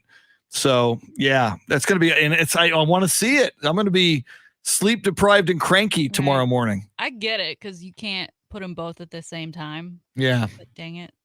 But I almost, and again, I'm a Spurs fan. I don't want the Spurs dissed, but I almost think that the NBA, and granted that's a West Coast game, it's in LA, but it's got a national audience. Yep. I think that might have been better, like at 7-ish. Yeah. I was thinking that on the way in this morning when I was like, I'm not gonna be able to watch that whole game. Yeah. And I didn't want to upset Spurs fans. Yeah, no, and I just audience wise. Yeah, and I'm a delusional Spurs fan, but I get it. Of these 4 games, the one that America is most interested in is Lakers Warriors. So I get that.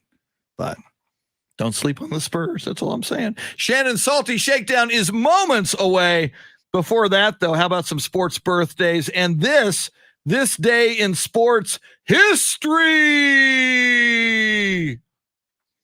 Thank you for the serious music, Dave Ayler. On this day in 1935, May 19th, 1935, the NFL adopts its annual college football draft. They say they'll start next year in 1936. Little did they know how huge that NFL draft was going to be. It all began on this day in 1935. On this day in 1960, San Francisco Giants rookie Juan Marichal beats the Philadelphia Phillies 2-0 on a debut at Candlestick Park. He was the first National League pitcher since 1900 to debut with a one-hitter. That's a pretty good debut in the big leagues. On this day in 1962, Stan Musial breaks Honus Wagner's National League hit record with 3,431 hits. I just bring that up because Honus Wagner is that baseball card that usually rakes in the most money over all these years. On this day, May 19th, 1984, Stanley Cup Final, Northlands Coliseum in Edmonton. The great one, Wayne Gretzky, scores twice as the Edmonton Eskimos beat the New York Islanders 5-2 for a 4-1 series win. And the Stanley Cup, it is the Oilers' first Stanley Cup title. With Gretzky on board, they had a few more coming. And finally, on this day in 1991, I find this kind of amazing. On this day in 1991, Willie T. Ribbs becomes the first African-American driver to qualify for the Indianapolis 500. Just blows my mind. It took until 1991 to have an African-American driver in the Indy 500. There's a great documentary on him Ooh. on Netflix. What, still on Netflix? We got to speak to him it was a year ago, I think, when the thing came out. Wow. So I went and watched it afterwards, and it's really great. It's a fascinating story. You were lining me up with programming. Yeah, he climbed his way up to get there. I mean, he did a lot of groundwork. And that's a name, you know, as a pioneer in sports. More people should know his name, Willie T. Ribbs. I'm going to go check. An awesome name. It's a great name. I'm going to go check out that documentary. So you obviously Jackie Robinson is the big name in baseball, but I mean that is the Indy 500 equivalent. Willie T. Ribbs, good on him. Go check out the Netflix documentary. I'm going to do that. All right, that's this day in sports history. How about some sports birthdays? It is May 19th. If today is your birthday, a happy birthday to you. And a happy birthday to the late, great, and he just recently passed away, one of the most legendary Harlem Globetrotters, the bald guy, Curly Neal. And what a great name for a bald guy, Curly. Curly Neal was born in 1942, played for the Globetrotters from 1963 to 1985. Born in Greensboro, North Carolina, Curly Neal passed away last year in 2020. Born on this day in 1957, one of the biggest bad boys of the NBA forward, mainly for the Detroit Pistons, Bill Laimbeer. Went on to, I think he still coaches in the WNBA. He was a big thug. He was a big goon. And Shannon, I always thought he should have his own beer. Because he was a big guy in Detroit. They should have just started making cans of lame beer. I'll bet the fans would have bought that. Yeah. Y'all have me a lame beer. Although a lame beer kind of sounds a little lame, but I'm just saying. Born on this day in 1976, you saw him over the weekend at the Hall of Fame induction ceremonies. American basketball forward, 15-time NBA All-Star, and now a Naismith Memorial Basketball Hall of Famer, Kevin Garnett, born today in 1976 in Greenville, South Carolina. And finally, not a big name, but he did a big deal once at the Alamo Dome. Born on this day in 1986, Mario Chalmers, NCAA player, Kansas. You probably remember him at Kansas. And in the Final Four national championship game, Shannon, in 2008 at the Alamo Dome in San Antonio, with 2.1 seconds left, he hits a three-point shot. Memphis would have beaten Kansas, but Mario Chalmers hits a three-point shot to send that game between Kansas and Memphis into overtime. Kansas would prevail in overtime. Mario Chalmers, I think he won a title or two with the Miami Heat when LeBron was there. But happy birthday, Mario. Kids. Say what? Hit your free throws, kids. Yeah. Memphis washed that one away. Yeah, good point. Good point. I just looked him up. I Wikipedia. Mario Chalmers out of the NBA. He's playing in a Greek league now, but he's still playing. So good on you. Happy birthday, Mario Chalmers. That's sports history. That's sports birthdays. And now here it is, ladies and gentlemen, boys and girls, friends, Romans, countrymen. Romans love this show. They're on Facebook Live. Here it is, your salty shakedown. We know from earlier this week that Derek Jeter is $22 million richer after selling the home he was renting to Tom Brady earlier this year. Well, now Derek Jeter, his name is back in the spotlight as it was announced that he is getting his own ESPN multi-part docu-series that's going to be titled The Captain. Spike Lee will help produce it. We aren't sure yet how much of a hand Mr. Jeter will take in this as far as editing, as we know with the Michael Jordan documentary that he got a lot of say in what was shown and what wasn't, for good or bad. That's up for you to decide.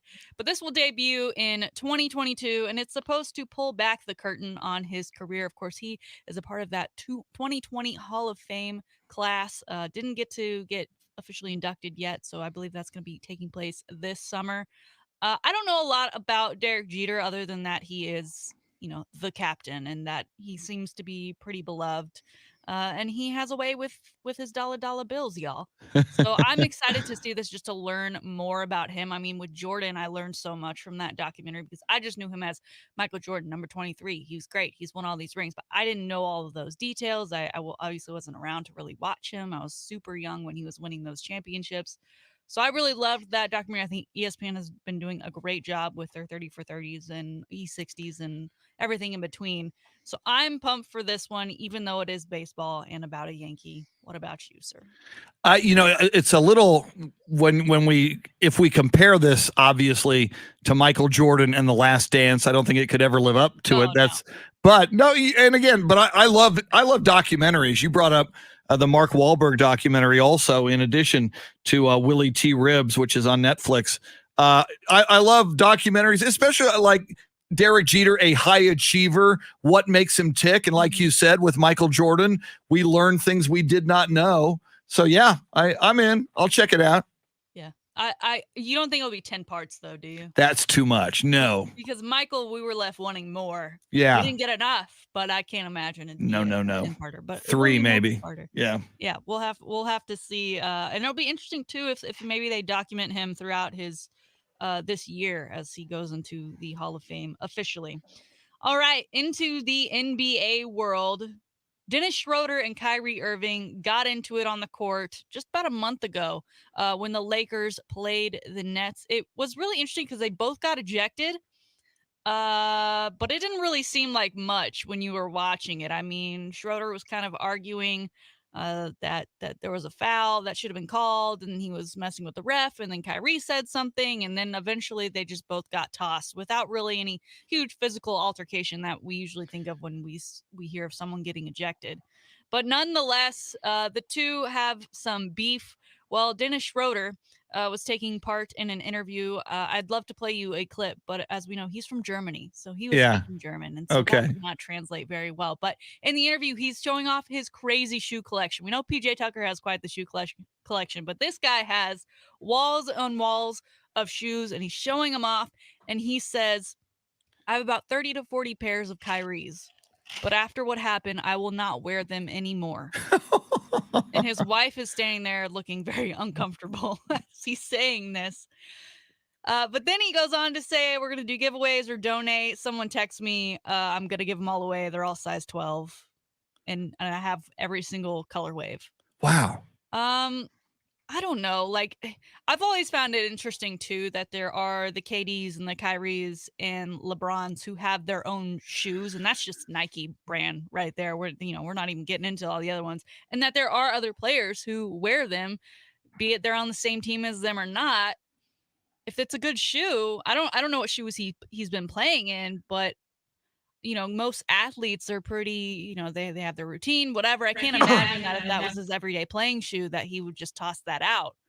But pretty interesting that he's taken that beef, what just didn't seem like much on the court, to such extremes that I'm going to announce that I'm getting rid of all of his shoes. I didn't even know Kyrie had shoes. I didn't either. I wonder if they're like the soles are really flat, like Kyrie thinks the earth is flat. Mhm. And it is weird if you're, on the level of Dennis, that you wear another dude's shoe, and I could see, like, if he, as you said, if there's one of the shoes that's like a great shoe, then, and it helps you play basketball better, maybe you wear it no matter whose name is on it. But didn't he say he's got like 35? Yeah, he has, like, he said he has between 30 and 40. He doesn't know the exact count. So maybe he just collected them all just to collect them. God, that's so weird. I never got into the shoe collect. I know a lot of people love it, and God love you for. I just don't get it. I love a good pair of tennis shoes, but that's a lot of shoes to have, and then maybe wear, maybe not wear, and then the resale market. It's just all crazy. But I thought that was a really strange story. I don't know of any other NBA beef where it's kind of been like, well, I'm getting rid of everything. That sounds like a breakup. I'm getting rid of everything that reminds me of you. So there you have it. And then finally today, we do have an update on Dan Campbell. Of course, we played you this audio yesterday. What I would really love to do, just in general, but I would love to literally just have a pet lion, just a legit pet lion on a chain, a big ass chain, and he really is my pet. We just walk around the building, we go out to practice, we're in 7-on-7, we're behind the kicker when he's kicking. I mean, think about it. Be outstanding. We would take great care of it. It would be fed well. It would be petted. It would be manicured. I might end up losing an arm because of it, but that would be even better. We know he was joking, right? I mean, it's his personality. No one actually believed that he was trying to get a lion to be a part of the ins and outs of the organization and him running that Lions team.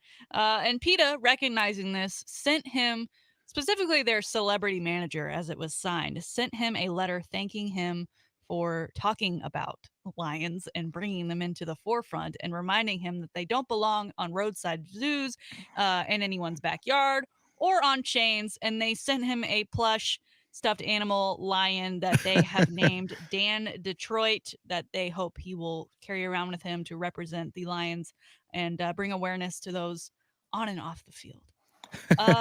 Okay, PETA, I see you. Way to get in on someone else's limelight and take it as your own. I know PETA kind of rubs people the wrong way from time to time. I do think it was funny that they sent him a stuffed animal. Like, they probably don't already have a ton of those already, because their mascot is a lion, and they have, I think it's called Rory, I think is their Rory. Very funny. I never knew that. I'm sure if you go into the Lions game shop, whatever they call it up there, team shop, that there's got to be some stuffed animals of that roaming around for you to find. So the fact that PETA was like, oh, let's bring awareness to this situation, because we don't want people from your comments to believe that it's okay to have a lion on a chain and use it as a pet.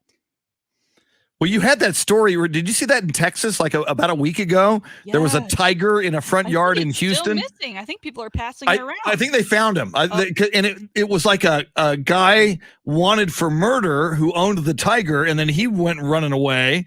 And but no, I read like 2 or 3 days ago, the tiger has been found. It is safe. It is now being taken care of by people who can take. So, I mean, this is a thing. But again, and I agree with you, if you're PETA, if you work in PR at PETA, here, you and I were talking about this story yesterday, playing the soundbite, and now the follow-up, they jump on it to further their cause and raise awareness. I mean, and you're right, PETA, some people, don't like PETA or think that PETA goes too far, but, it's kind of smart for them to jump in here. I think we've taken the Tiger King thing way too far.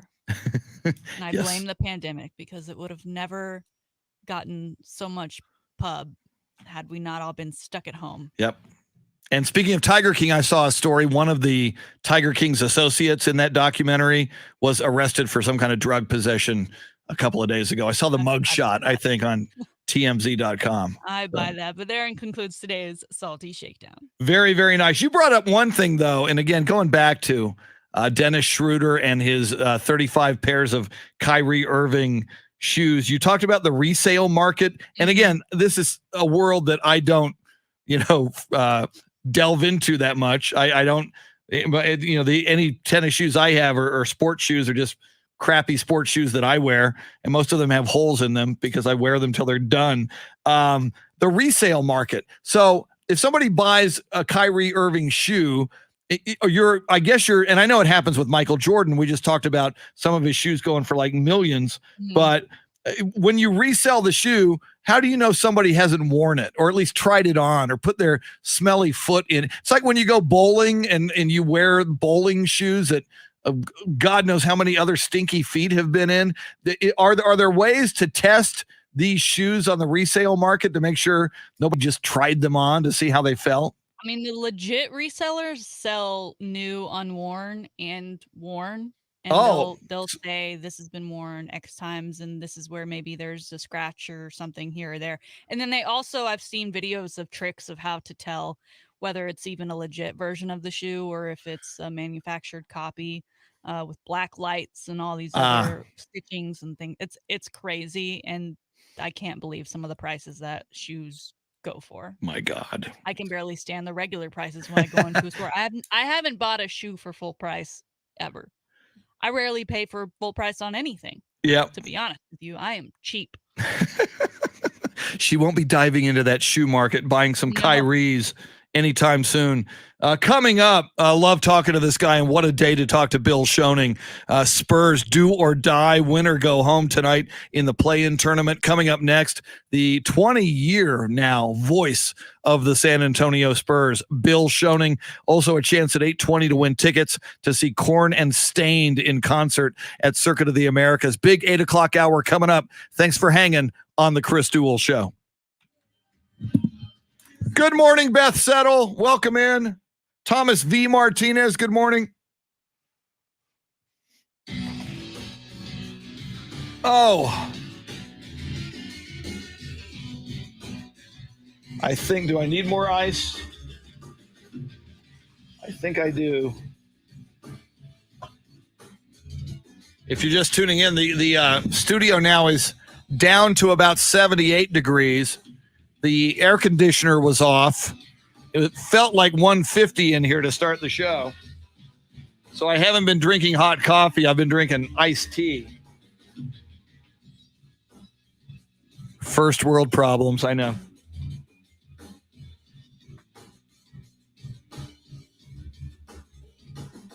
I'll be right back.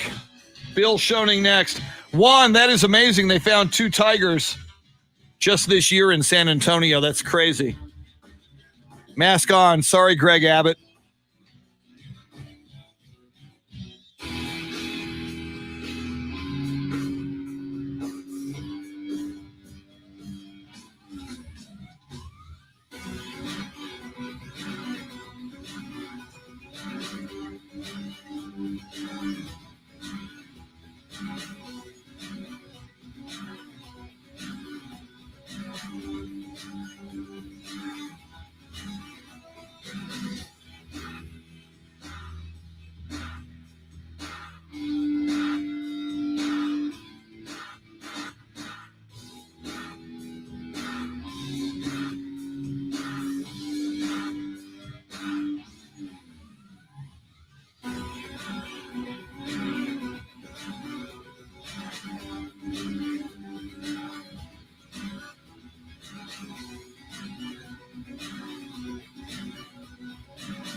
Fred Robert Casares Jr. John Williams says, what are my thoughts on Dale Hansen retiring in September? Dale Hansen, a longtime TV sports anchor in the Dallas area. Sad to see him go, John, because he was a truth teller. Would often say an inconvenient truth. Just not enough truth tellers in the media these days. Willing to take a stand. And I mean, he said things about the Cowboys and Jerry Jones that could have made him. By the way, my tea is HEB, Texas brewed tea, unsweet, so I can maintain my girlish figure that I had back in 1986. Trying to get it back. So yeah, I'm a big fan of Dale Hansen, and John, you've sent me over the several months a lot of clips of him when I might have otherwise missed them on key commentaries that he has made. All right, I have to now. There are two more commercial spots that I have to edit them down to 60 seconds because I talk too darn long. It's hard for me to go 60.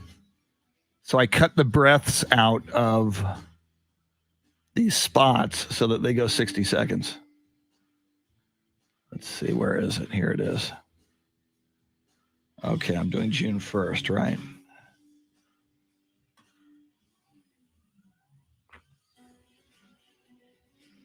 Now I know what I'm doing. Okay, this isn't going to be that easy. I'm going to do that. Copy it. That.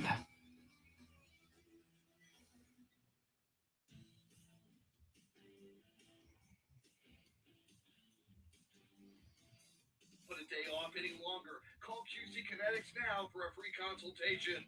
Play golf again. Play at the beach with your kids or put a day off any longer. Call QC Kinetics now for a free consultation.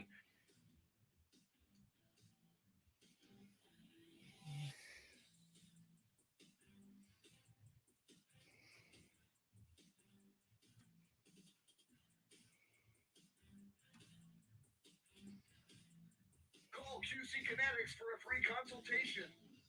Call QC Kinetics now for a free consultation.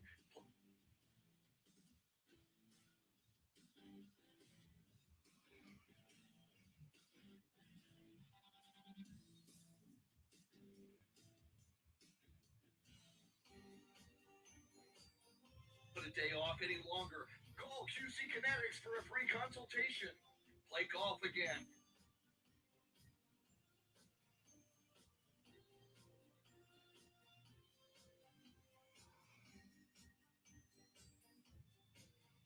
For a free consultation. Play golf again.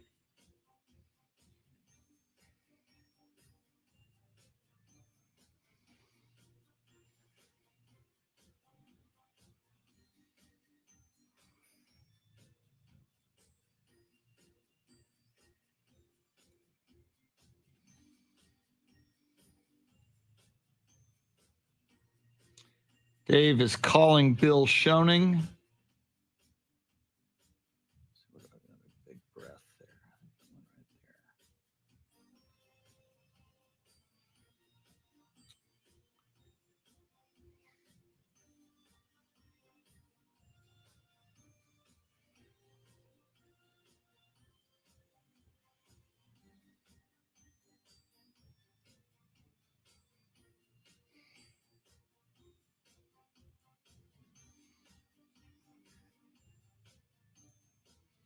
Don't go through another summer with that nagging joint pain. Live the life you deserve with help from QC Kinetics. Chris Duel here. Now is the time to call QC Kinetics. Learn how regenerative therapy. Thank you, sir. Give you lasting relief just in time for summer fun.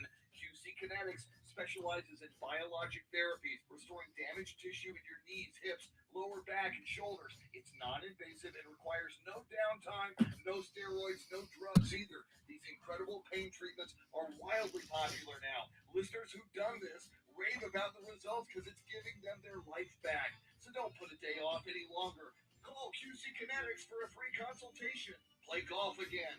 Play at the beach with your kids or grandkids. Live life without nagging joint pain. Regenerative restorative relief. QC Kinetics. Call now 210-571-0318. 210-571-0318. QC Kinetics 210-571-0318.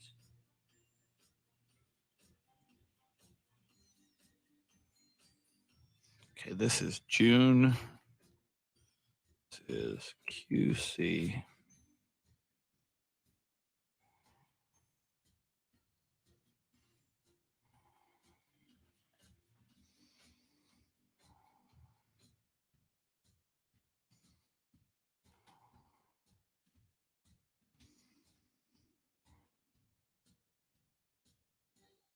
Here we come.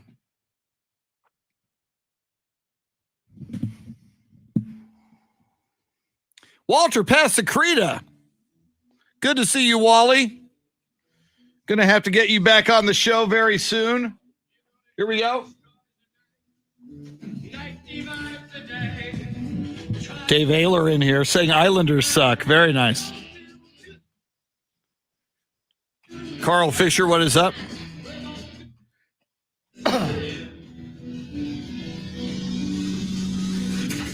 Now, Chris Duel. What a Wednesday in the world of sports.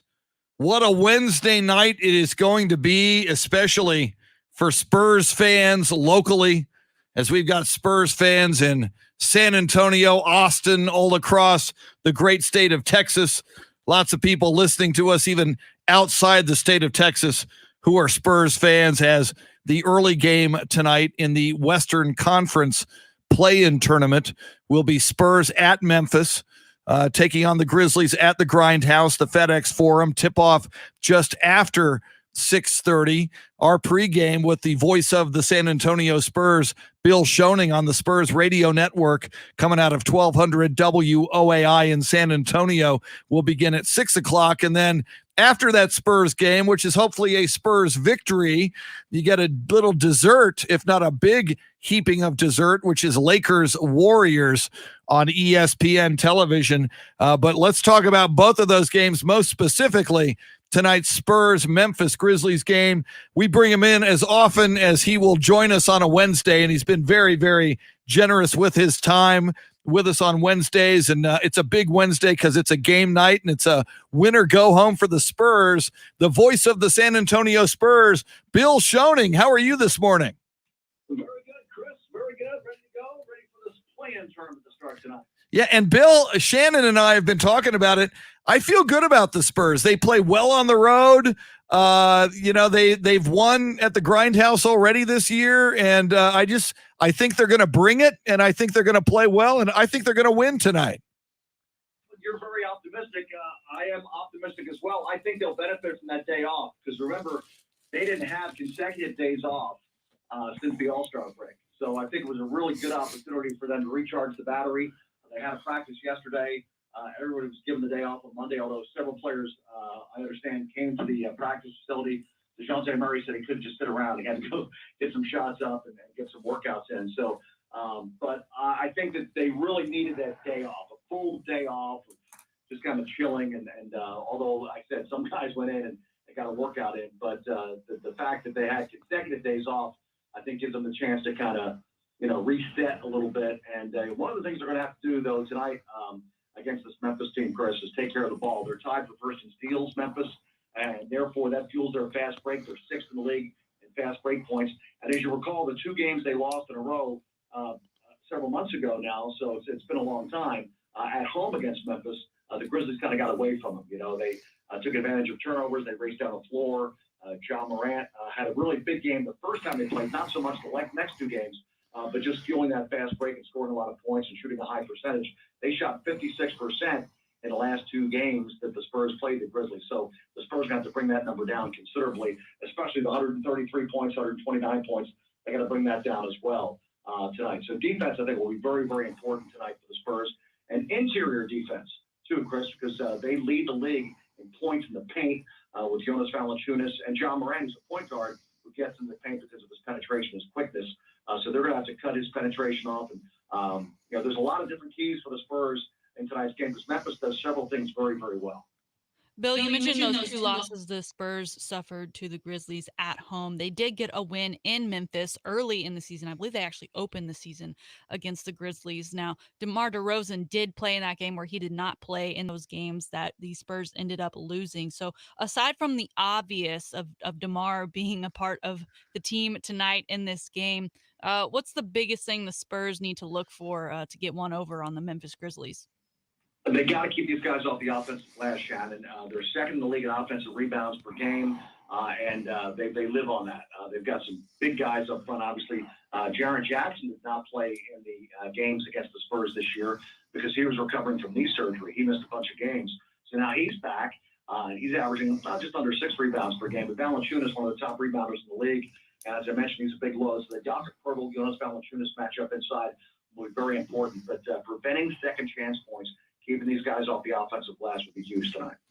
Bill, Shannon just brought up DeMar DeRozan, and I've just been so impressed with his play this season. As great as he's been since coming to the Spurs from Toronto, it seems like he's found even another dimension this season. And I think especially I'm noticing at closing time, throughout the game, he gets his points, but he's really a facilitator and a distributor throughout most of the game. And he is at closing time as well. But I've really seen so many times this season, Bill, DeMar DeRozan just take over the game at closing time, have the ball in his hands, make the key shot, knock down the key free throws. I think if the Spurs win tonight, and I think they will, I think DeMar DeRozan is going to be, given his veteran leadership, he's been in so many big games over his career. I think he's going to be a big part of what the Spurs do tonight.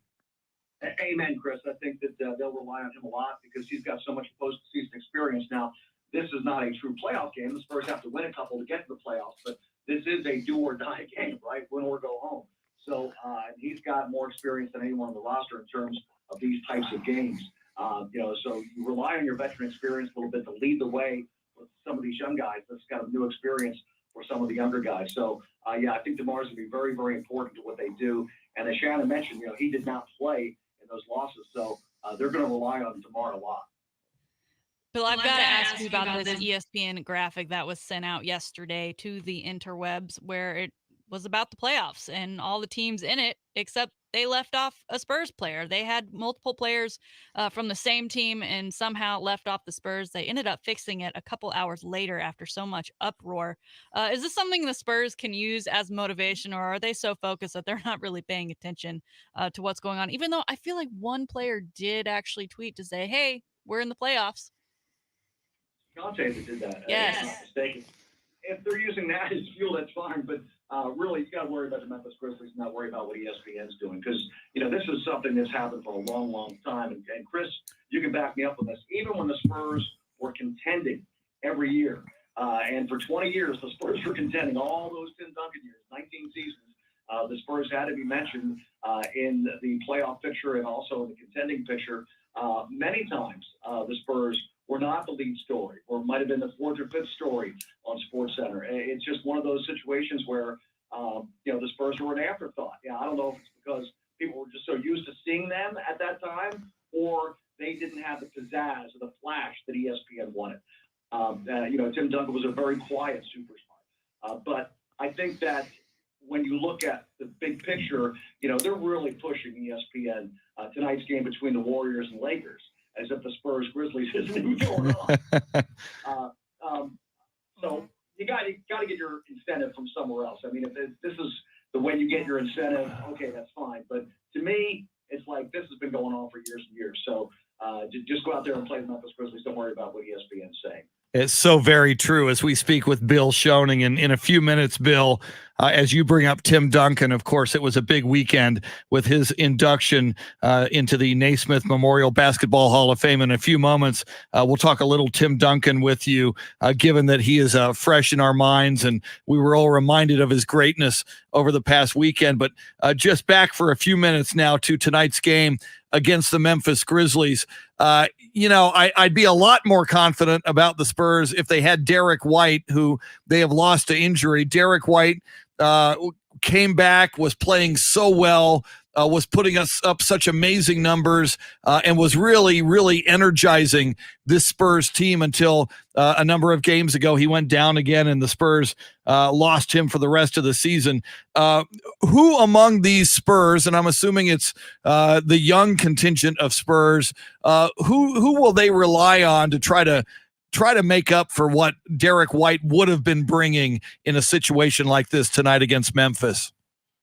It would be by committee, Chris, because there are several players that need to step up, obviously, in the loss of Derek White, who was averaging, I think, during the month of April, right before he went down, he was averaging 20 points per game or close to it.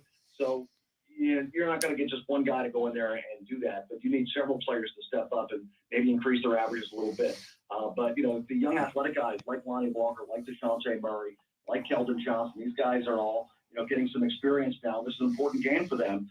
But I think that it's by committee. It's not just one guy to take the place of Derek White. They also missed Derek White's perimeter defense because he was one of the better perimeter defenders on this ball club. So a lot of different guys need to chip in to try to take up that loss for Derek White. Bill, we're asking on our Twitter page today who people believe will win their games tonight. A lot of people obviously going with the Spurs, but in the other game, a lot of people are picking the Lakers. Now, is this the ideal matchup for the Spurs should they win and move on tonight? They can't worry about the next game. I really believe they got to worry about the Memphis Grizzlies, to be honest with you, Shannon. And I know that sounds like coach speak, but that's really true. They can't worry about the Warriors, the Lakers, because they can't get there if they don't beat Memphis. So this is a team that beat them pretty good the last two times they played. So they've got to worry about that. I think we'll all be watching that game tonight or listening to it. But I think that there's so much attention being paid to that game that the Spurs just need to worry about the Memphis Grizzlies. If they get Steph, if they get LeBron, whatever it is, then they'll worry about that on Thursday and then play on Friday. But they've got to worry about Memphis right now. So I don't even – and here I am just an announcer. I'm not doing my depth charts for the Lakers. Believe me. I'm kind of focused on Memphis. I'm just a play-by-play guy. I'm not going out there and drawing up any X's and O's, believe me. So I think that right now the focus for everybody needs to be just on the Memphis Grizzlies. I totally agree, Bill, but I do hope that you will have that chore before the night is over of having to do your research and do your prep for either the Golden State Warriors or for the Los Angeles Lakers. How weird would it be, Bill? And LeBron James has been very outspoken about not liking this play-in tournament, and here they are, the defending NBA champions, and I'm sure if the unthinkable happened for the NBA, and I think for the NBA, the unthinkable would be if the Lakers got bounced out of this play-in tournament and did not advance. Now, I'm just thinking about ratings. I'm thinking about advertisers. I'm thinking about fans and just the Laker brand. When you've got a LeBron James on that team and you've got an Anthony Davis, do you think perhaps the NBA is a little worried right now? And do you think, especially if it did happen and the Lakers got bounced, that they would be second guessing whether they should have had a play-in tournament like this? There'll be some second guessing going on, no question. And there's some executives at ESPN and TNT and ABC that are like,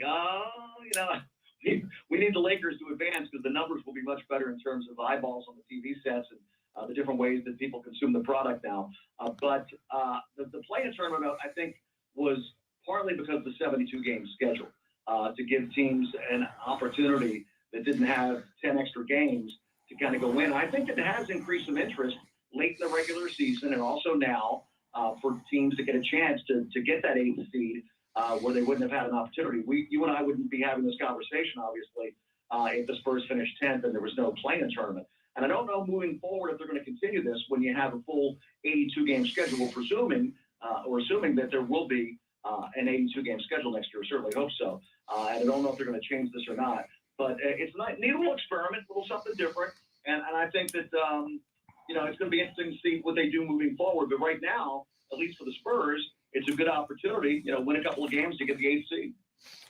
Speaking with the voice of the San Antonio Spurs, Bill Schoening, and in a moment, I do want to talk to Bill about Tim Duncan and what we witnessed over the weekend, that induction into the Naismith Memorial Basketball Hall of Fame. But we're going to take just the briefest of timeouts right now as we approach 8:20. We're doing this all week long at 8:20. It's your opportunity to win some very, very cool tickets to see some very cool bands at Circuit of the Americas. Shannon, you've got the information on this. Yes, sir. Coming to Circuit of the Americas at the Germania Amphitheater out at 360 is Korn and Stained.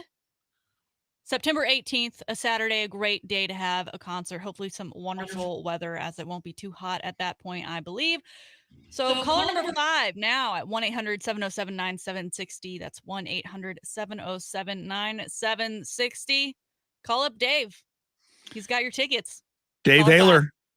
Dave's got those tickets. Now, Bill Schoening, you are a singer-songwriter. You travel the world and enjoy good music at different venues everywhere.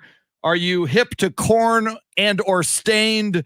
And will you be out there headbanging at the Circuit of the Americas when they come? I'm not much of a headbanger, to be honest with you, Chris. I probably won't be going. No offense to Korn, but I'm more of a Saxon Pub kind of guy. In South Austin, they're opening that club back up at the end of the month. And that's probably where I'll be hanging out, listening to some singer-songwriters, some blues, and of course in San Antonio they're opening music up too, so that's great as well. But I'll be probably waiting to hang out and listening to some music at a smaller venue. I'm not really much into the big fests anymore, like with ACL. I think I went to an ACL show a few years ago, and Dwight Yoakam was playing. I really wanted to hear Dwight Yoakam. But by the time I got over there was 80,000 people there, and I was way in the back. I'm like, I'm getting too old for this. Yeah. This was before COVID, of course, but I've never really been in a huge crowd. They're really like small, intimate venues a lot more. I've always felt that way. But as far as music's concerned, I don't trend I don't even know. Is Korn headbanging, heavy metal? I don't even know, to be honest with you. I once saw them. They were either on South Park or they were on The Simpsons. They're kind of out there. They're intense. I think you could say they're kind of heavy metal-ish. So, yeah. More of a blues, rock, folk kind of guy. I like old country, Americana. I like a lot of different types of music, soul, as I mentioned, but I'm not really into the heavy metal too much. All right. Well, and we always, and when you create some more music, Bill, we've played your music on the air before. We'd love to hear more of it. I know you're always working on new music, so we'll do that down the line. But I did want to talk to you, Bill. Since last Wednesday, you were last on this show. Obviously, over the weekend, the big ceremony, the Naismith Memorial Basketball Hall of Fame induction, some amazing names. Shannon and I played a lot of the audio on Monday from, Kim Mulkey, Kevin Garnett, Vanessa Bryant, the widow of Kobe Bryant, and of course, Tim Duncan. And you were there for so much of Tim Duncan's Spurs career, Bill, as a broadcaster and just a big part of, what the Spurs do. I still don't think Spurs fans fully realize how blessed we were to have this man in San Antonio, and we still have him in San Antonio as a citizen. But your thoughts on Tim, the speech, and the honor he received over the weekend? First of all, the speech was awesome because he did not have anything written down, and I think each of the other inductees had some notes or script or teleprompter, whatever they used. Tim just went from the heart. And that was what I thought was really, really special because, Tim even said when he started the speech, this is as nervous as I've ever been. And he didn't appear nervous. I didn't think he didn't appear nervous at all. I think that, he spoke from the heart. And I'm sure that he wasn't very comfortable while he was up there. In fact, he even told Tony and Manu, I can't wait till you guys are up here and I'm down there because I'll be more comfortable listening to you guys than me talking myself. But he spent the entire 12 minutes or whatever it was thanking everybody. And I thought that was typical Tim Duncan, deflecting the praise, not talking about his own accomplishments, but talking about the people that he worked with and the people that helped him along the way. He even mentioned the team doctors Dr. Schmidt, Dr. Sines, Will Sevening, his trainer. He went all the way down the list of people that helped him out. And of course, he saved the last for Pop. And he knew that Pop didn't want any of that praise, but he got it anyway. And then it was interesting, too, that Pop was asked a few days later by Don Harris from WOI TV about his own induction, when that's going to happen. And Pop completely deflected that, saying that, he wasn't ready to answer that question. So I think they kind of go hand in hand in terms of their humility. We were spoiled. You're exactly right. Because the number of times that I saw Tim just go out there and be so consistent every time, every game, all the work that he did. And he was such a great teammate and really a big brother to the young guys that came in. He made all the newcomers feel comfortable. He did all these little things behind the scenes. It was just very, very interesting to watch. I got a chance to watch it up close for 15 of Tim's 19 years. I had a chance to cover him. So, and I remember thinking late in his career, I have to really savor this because this is something that's not going to happen again. We're not going to have a chance to see someone this great, so consistent. Every year the Spurs were a contender when he was there, and the leadership that he showed. And again, he showed it in the speech. I think the speech was great because it showed the kind of person he is in terms of deflecting the praise off himself and praising the other people that helped him out. Well, and one other note for me that was really fun when they showed the video package before Tim Duncan took the stage, a lot of Tim Duncan highlights, including championships. And I heard a lot of Bill Schoening radio calls that they used in that video package, which was very, very cool. Bill Schoening will have the call tonight. It is play-in game number 1 in the Western Conference. The Spurs in Memphis against the Memphis Grizzlies. Tip-off just after 6:30. Spurs radio game night with Bill Schoening coming out of 1200 WOAI and on the Spurs radio network beginning at 6 o'clock. Bill, let's get a Spurs win tonight. I look forward to it, and I will see you on the radio on a game day. Thanks so much for coming on with us. We appreciate it. Thanks so much, Chris, and Shannon. I'll see you at the Corn and Stained concert at Coda. Yeah, maybe we'll talk you into it. Maybe we'll just all hang out. It'll be a whole new thing for all of us. I'm on vacation. Maybe. No, Okay. Thank you, Bill. Thank you so much. The great Bill Schoening in his 20th season as the radio voice of the San Antonio Spurs. And of course, he did that after many years as the radio and some television voice as well of the Texas Longhorns, which is very, very cool. Coming up, Dave Ayler will tell us in a few minutes who the big winner was of the Corn and Stained tickets. And we will jump into everything else sports, get you ready for a big Wednesday in the world of sports, which culminates with Lakers Warriors tonight. The eyes of most of the nation and the world going to be on that game. Lots to talk about. We're with you till 9. Thanks for hanging on the Chris Duel Show.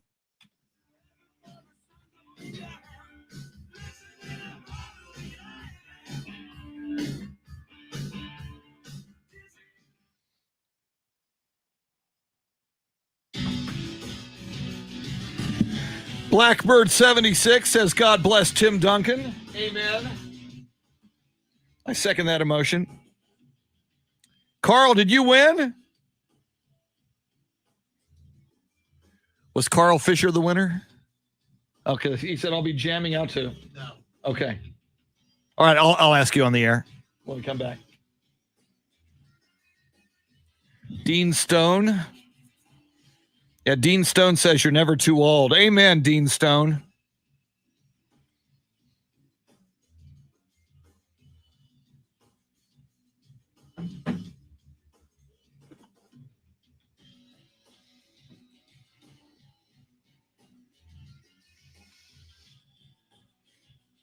Wow. Okay. Yeah, Carl, I saw your name on the caller ID in here.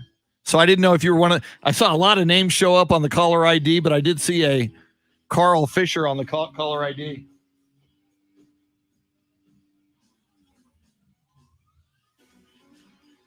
I got to try to edit that one other spot if I can get that done. Let me see here. Okay, that one was June 2nd. File open.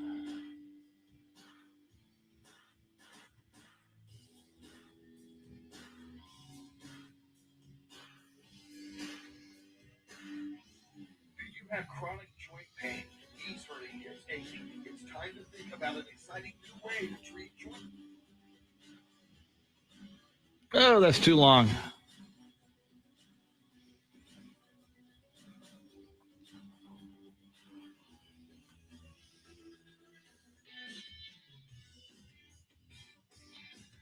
I'm just essentially going to need every.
Do you have chronic joint pain, knees hurting, hips aching? It's time to think about an exciting new way to treat joint pain with biologic therapies, regenerative solutions. I'm talking about QC Kinetics. Chris Duel here. The old traditional treatments like steroids and surgery have given way to new treatments that can repair and restore damaged tissue in your joints. QC Kinetics is the leader in this novel approach to joint pain. Patients rave about the long-lasting results. These natural restorative options actually help your body heal and repair itself. If you have arthritis, lower back pain, shoulder, hips, or knee pain, you need to change the way you think about pain treatments and discover the biologic therapies at QC Kinetics. Get moving again with no surgery, no drugs, no downtime. Call QC Kinetics now and learn more. 210-571-0318. That's 210-571-0318. Regenerative, restorative, real pain relief. 210-571-0318.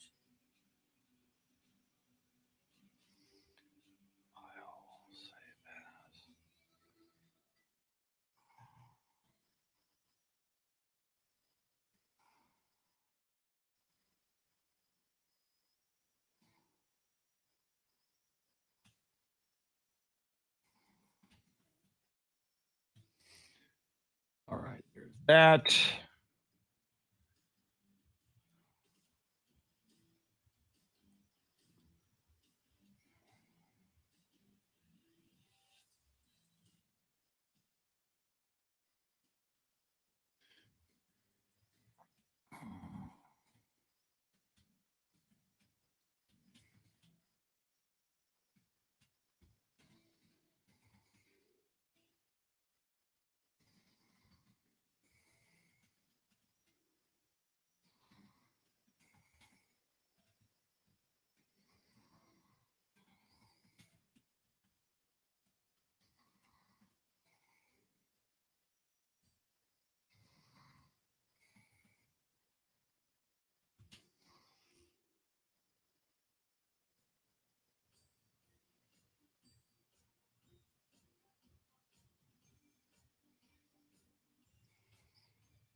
Beautiful. Thank you. Good idea.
Carl Fisher says UTSA playing Middle Tennessee in the Dome.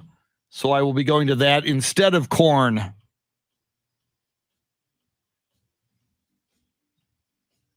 So you said Stained and not Corn coming back, right? It's Stained. Okay, thanks.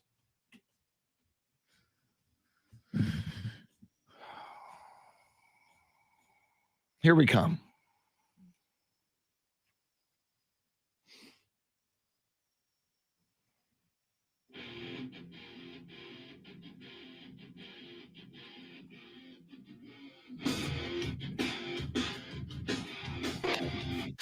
Yeah.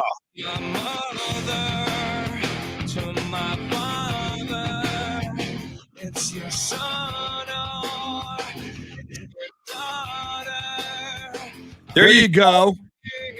Little Stained coming to Circuit of the Americas. Shannon is Stained on your playlist when you go. Absolutely.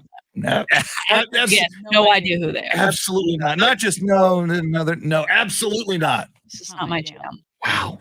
You guys I don't like know, a good beat. you guys don't know what you're missing by missing out on a Corn show. What are we gonna miss? Well, I want to see you and Shannon and Bill Schoening in the mosh pit. Well, I'll be on vacation. Well, So not happening. get in the mosh pit, you'll forget about vacation real quick. I feel like I don't like being close to people in general. Like the whole 6 feet rule. Yeah. Incredible for me. To get up and close That I personal in the mosh I pit. can't imagine. Yeah, I didn't like mosh pits pre-COVID. I don't know that I'm gonna want to. Now, have you, Dave Ayler? You seem like a mild-mannered dude. Have you been in a mosh pit? I have been in quite a few mosh pits. My I don't do it very much anymore because I'm old and decrepit now. Yeah. Are you the moshie or the mosher? You got to go with the flow, Oh gosh, no. or else Hard pass. you'll hit the ground and So now the goal is just bodies collide, chest bump, run into people. you stay with the music, and know sometimes it goes into in a circle, sometimes it goes back and forth. What's wrong with just dancing? Exactly. Oh, come on. What's wrong with a little shopping That cart? is, it's slam dancing. A little sprinkler.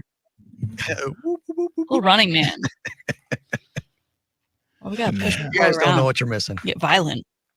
I have a nephew. His name is Grant, and he played football at Churchill. And at the time, he shattered an ankle in a mosh pit. Here he was. He was good. He was like a starting. He was a two-way player. He was a starting center, and he played on the defensive line. Shattered his ankle in a mosh pit, That's a mistake. and didn't play that season. I've been knocked down a few times. God. But luckily, didn't get trampled or anything. I got up pretty quick. Wow. See, that's not a good story to me. No. Yeah, I've been trampled in a mosh pit. Yeah, it The doesn't. mosh pit, what happened? Was there some sort of anarchy? No, I volunteered to be a part of Jump it. in and have a A good time. concert. The I music, paid money for that experience. I just felt the music, man. I couldn't help myself. I had to go collide with other human beings. And it's typically guys, right? Are there women in the mosh pit? Yeah, you'll see some girls every once in a while. So, and you also have to, depending on where it is, you got to catch the people that are jumping off there stage diving too. And they crowd surf and. Now, crowd surfing, I could do some crowd surfing. I find that entertaining. That's voluntarily groping. Yeah. Well, some people like to be groped. I'm sure Marv Albert would probably crowd surf and enjoy it. Or get bit or something. Or get bit or bite someone else. So Dave Ayler, who was our big winner, and we'll do it again tomorrow, 2 times, tomorrow and Friday, 8:20, your chance to see Korn and Stained at Circuit of the Americas. Who was the big winner today? Congratulations to Brian Tanton. He's going to see Korn, and he said he loves the show and listens to it every day. Thank you, Brian. Brian. I would rather a guy who listens to the show and likes it win it than someone, hey, I'm Brian Tanton. The show sucks, but give me tickets. So good. I prefer when people who like the show win the tickets. So Shannon, I mean, you and I wake up at a god-awful hour, as does Dave Ayler. In fact, Dave Ayler's doing radio an hour before we're doing radio. He's down the hall doing 1200 WOAI. But how do I not watch Lakers Warriors tonight? I mean, if I don't care that much about a game, we can wake up and watch the highlights on YouTube or on Twitter or wherever there's some highlights. But this is kind of must-see TV for me tonight. Yeah, I mean, chances are the Spurs will put me to sleep. So sleeping through that. Why after all we just talked about with Bill Schoening about Tim Duncan, you gotta stay on brand, sir. Call me salty for a reason. Come on. And again, I said this at the top of the show, and I just be aware. Greg Popovich is 72 years old, and he's a different breed of cat. And even if he's not thinking about it tonight, and first of all, I think the Spurs are going to win and advance to Friday night against either the Lakers or the Warriors. That will be a whole tougher. And you asked this of Bill Schoening, so let's go there for a moment, Shannon. Let's be optimistic for a moment, and I am optimistic. I think the Spurs are going to win tonight. I will admit I am daunted if they have to take on the Lakers, and LeBron's going to play and Anthony Davis is going to play. Although they did beat the Lakers and the Clippers at Staples Center earlier in the year, and all teams were at full strength, so it's doable. So I will be less optimistic in a next round or a Friday night game against the Lakers or the Warriors. But what do you say? Which team do you think the Spurs, if they can beat Memphis tonight, which team do you think they'd have a better chance at knocking off on Friday night? That's I want to say the Warriors, because going against AD and LeBron is a tall task for any team, especially in the playoffs when they're in that zone. The only thing I don't like about that Warriors matchup is if Steph Curry gets hot from 3, we know the Spurs, that's not really where they shine, from behind the arc. And as we've seen many times before, if they don't shoot enough threes to even attempt to get anywhere close to what, Curry could end up knocking down, then that's a no-win for me either. But I guess I'd have to say the Warriors. Yeah. The word matchup. I would think so too, just because, and granted, LeBron's not completely healthy, and that's a high ankle sprain that he has. And I don't think LeBron's going to fully be himself in the playoffs, but 70% of LeBron, if he can get to it's still pretty damn good. But this is still a Lakers team that is the defending NBA champions. They've just gone through, not just, but in Orlando in August, went through a crucible of multiple playoff games that were very, very important. And I think this Warriors team, without Klay Thompson this year, now 2 years removed from Kevin Durant, I just think there's a lot of pieces on it that are not necessarily championship pieces. But exactly what you said, Shannon, I agree with. The X factor would be Steph Curry. If Steph gets red hot, there's almost no stopping him, and the Spurs would be in trouble. But if the Spurs could find a way to slow Steph Curry down, they'd have a shot. Now, obviously, it's a little ridiculous. We're getting way ahead of ourselves, and that's what I do. But Spurs have to win this one tonight first against Memphis. But hopefully they do. But and back to my Greg Popovich point, and Bill Schoening said this about Tim Duncan, and you should be doing this about Greg Popovich, whether he leaves this summer or 3 summers from now or 5 summers from now. You should be savoring this, because just like the David Robinson era and the Tim Duncan, Manu Ginobili, Tony Parker era, this Greg Popovich era has been special and magical and will never come again. I know a guy, Shannon, and he used to do Spurs television, like a post-game show. I don't think he's on it anymore. He's a longtime San Antonio Express news writer. His name is Richard Oliver. Great guy. We should have him on. He's a great sports guy. Used to be a sports writer, covered the Jets in the NFL. He's an Aggie, so you wouldn't like him, but he's a good Aggie. But anyway, he had a son near the end of the Tim Duncan era. His son was like 18 years old, and all his son ever knew was Tim Duncan and the Spurs, and Spurs always going to the playoffs, and the Spurs going to the finals 6 times, and the Spurs winning 5 finals under Tim Duncan. And he said to his son, you really need to savor every moment of Tim, Manu, and Tony and Pop and who these Spurs are, because it's not always going to be this way. In your entire life, you're a Spurs fan, you're 18 years old, this is all you know. You think the Spurs are supposed to win 50-plus games every year and be knocking on the door of the finals, if not winning it. So I it's funny when I heard Bill Schoening say, I remember telling myself to savor this. I remember Richard Oliver specifically telling me that he told his son to savor this. And I think the same thing applies tonight. Spurs against Memphis, whatever happens, Pop on the sidelines. It's been an amazing era that will be legendary and remembered forever, and he will be a Hall of Famer. But when it ends, whenever it ends, it's done. Just like when we saw Drew Brees, as you mentioned today, Shannon, when he walked off that field for the last time, it just hit us. It's like, damn, I think that's it. I think we just saw the end of an era. I'm starting to imagine that being a Spurs fan at or around my age is almost equivalent to being a Cowboys fan, where, you know, growing up when they were still winning, as at least the Cowboys, I wasn't old enough to understand or take that in, right? But as a Spurs fan, all you know is this winning culture and seeing championships and at least getting your shot by getting into the playoffs. Whereas a Cowboys fan, all I know is agony and defeat. I wish I was on the other side of that. I can't even, because I'm so old, as you know, Shannon.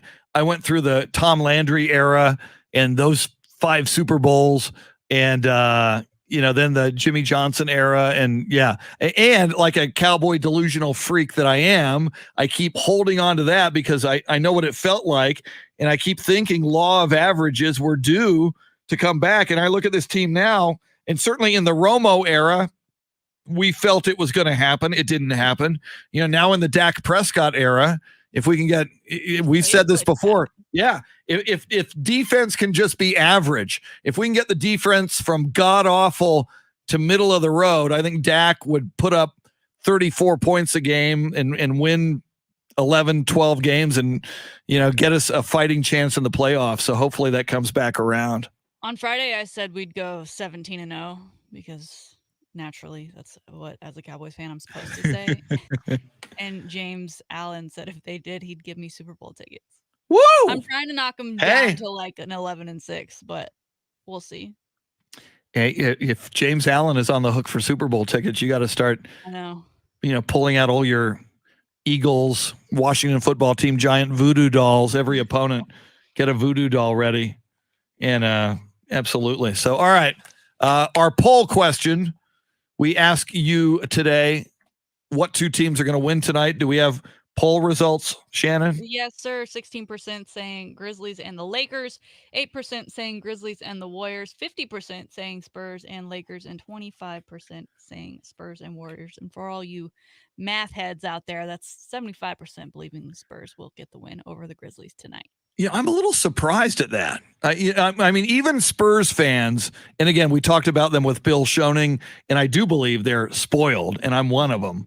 But, Spurs fans have been, ever since Kawhi left, and it's been a rocky road, the Spurs have been very critical. Spurs fans have been very critical of the Spurs themselves. I thought Spurs fans would be a lot more pessimistic in our poll than 75% of them thinking they're going to win tonight. I think they're going to win tonight, but, I'm a delusional freak. We know that. So we shall. But I still, even my delusional freakness aside, I like Spurs are a very good road team this year.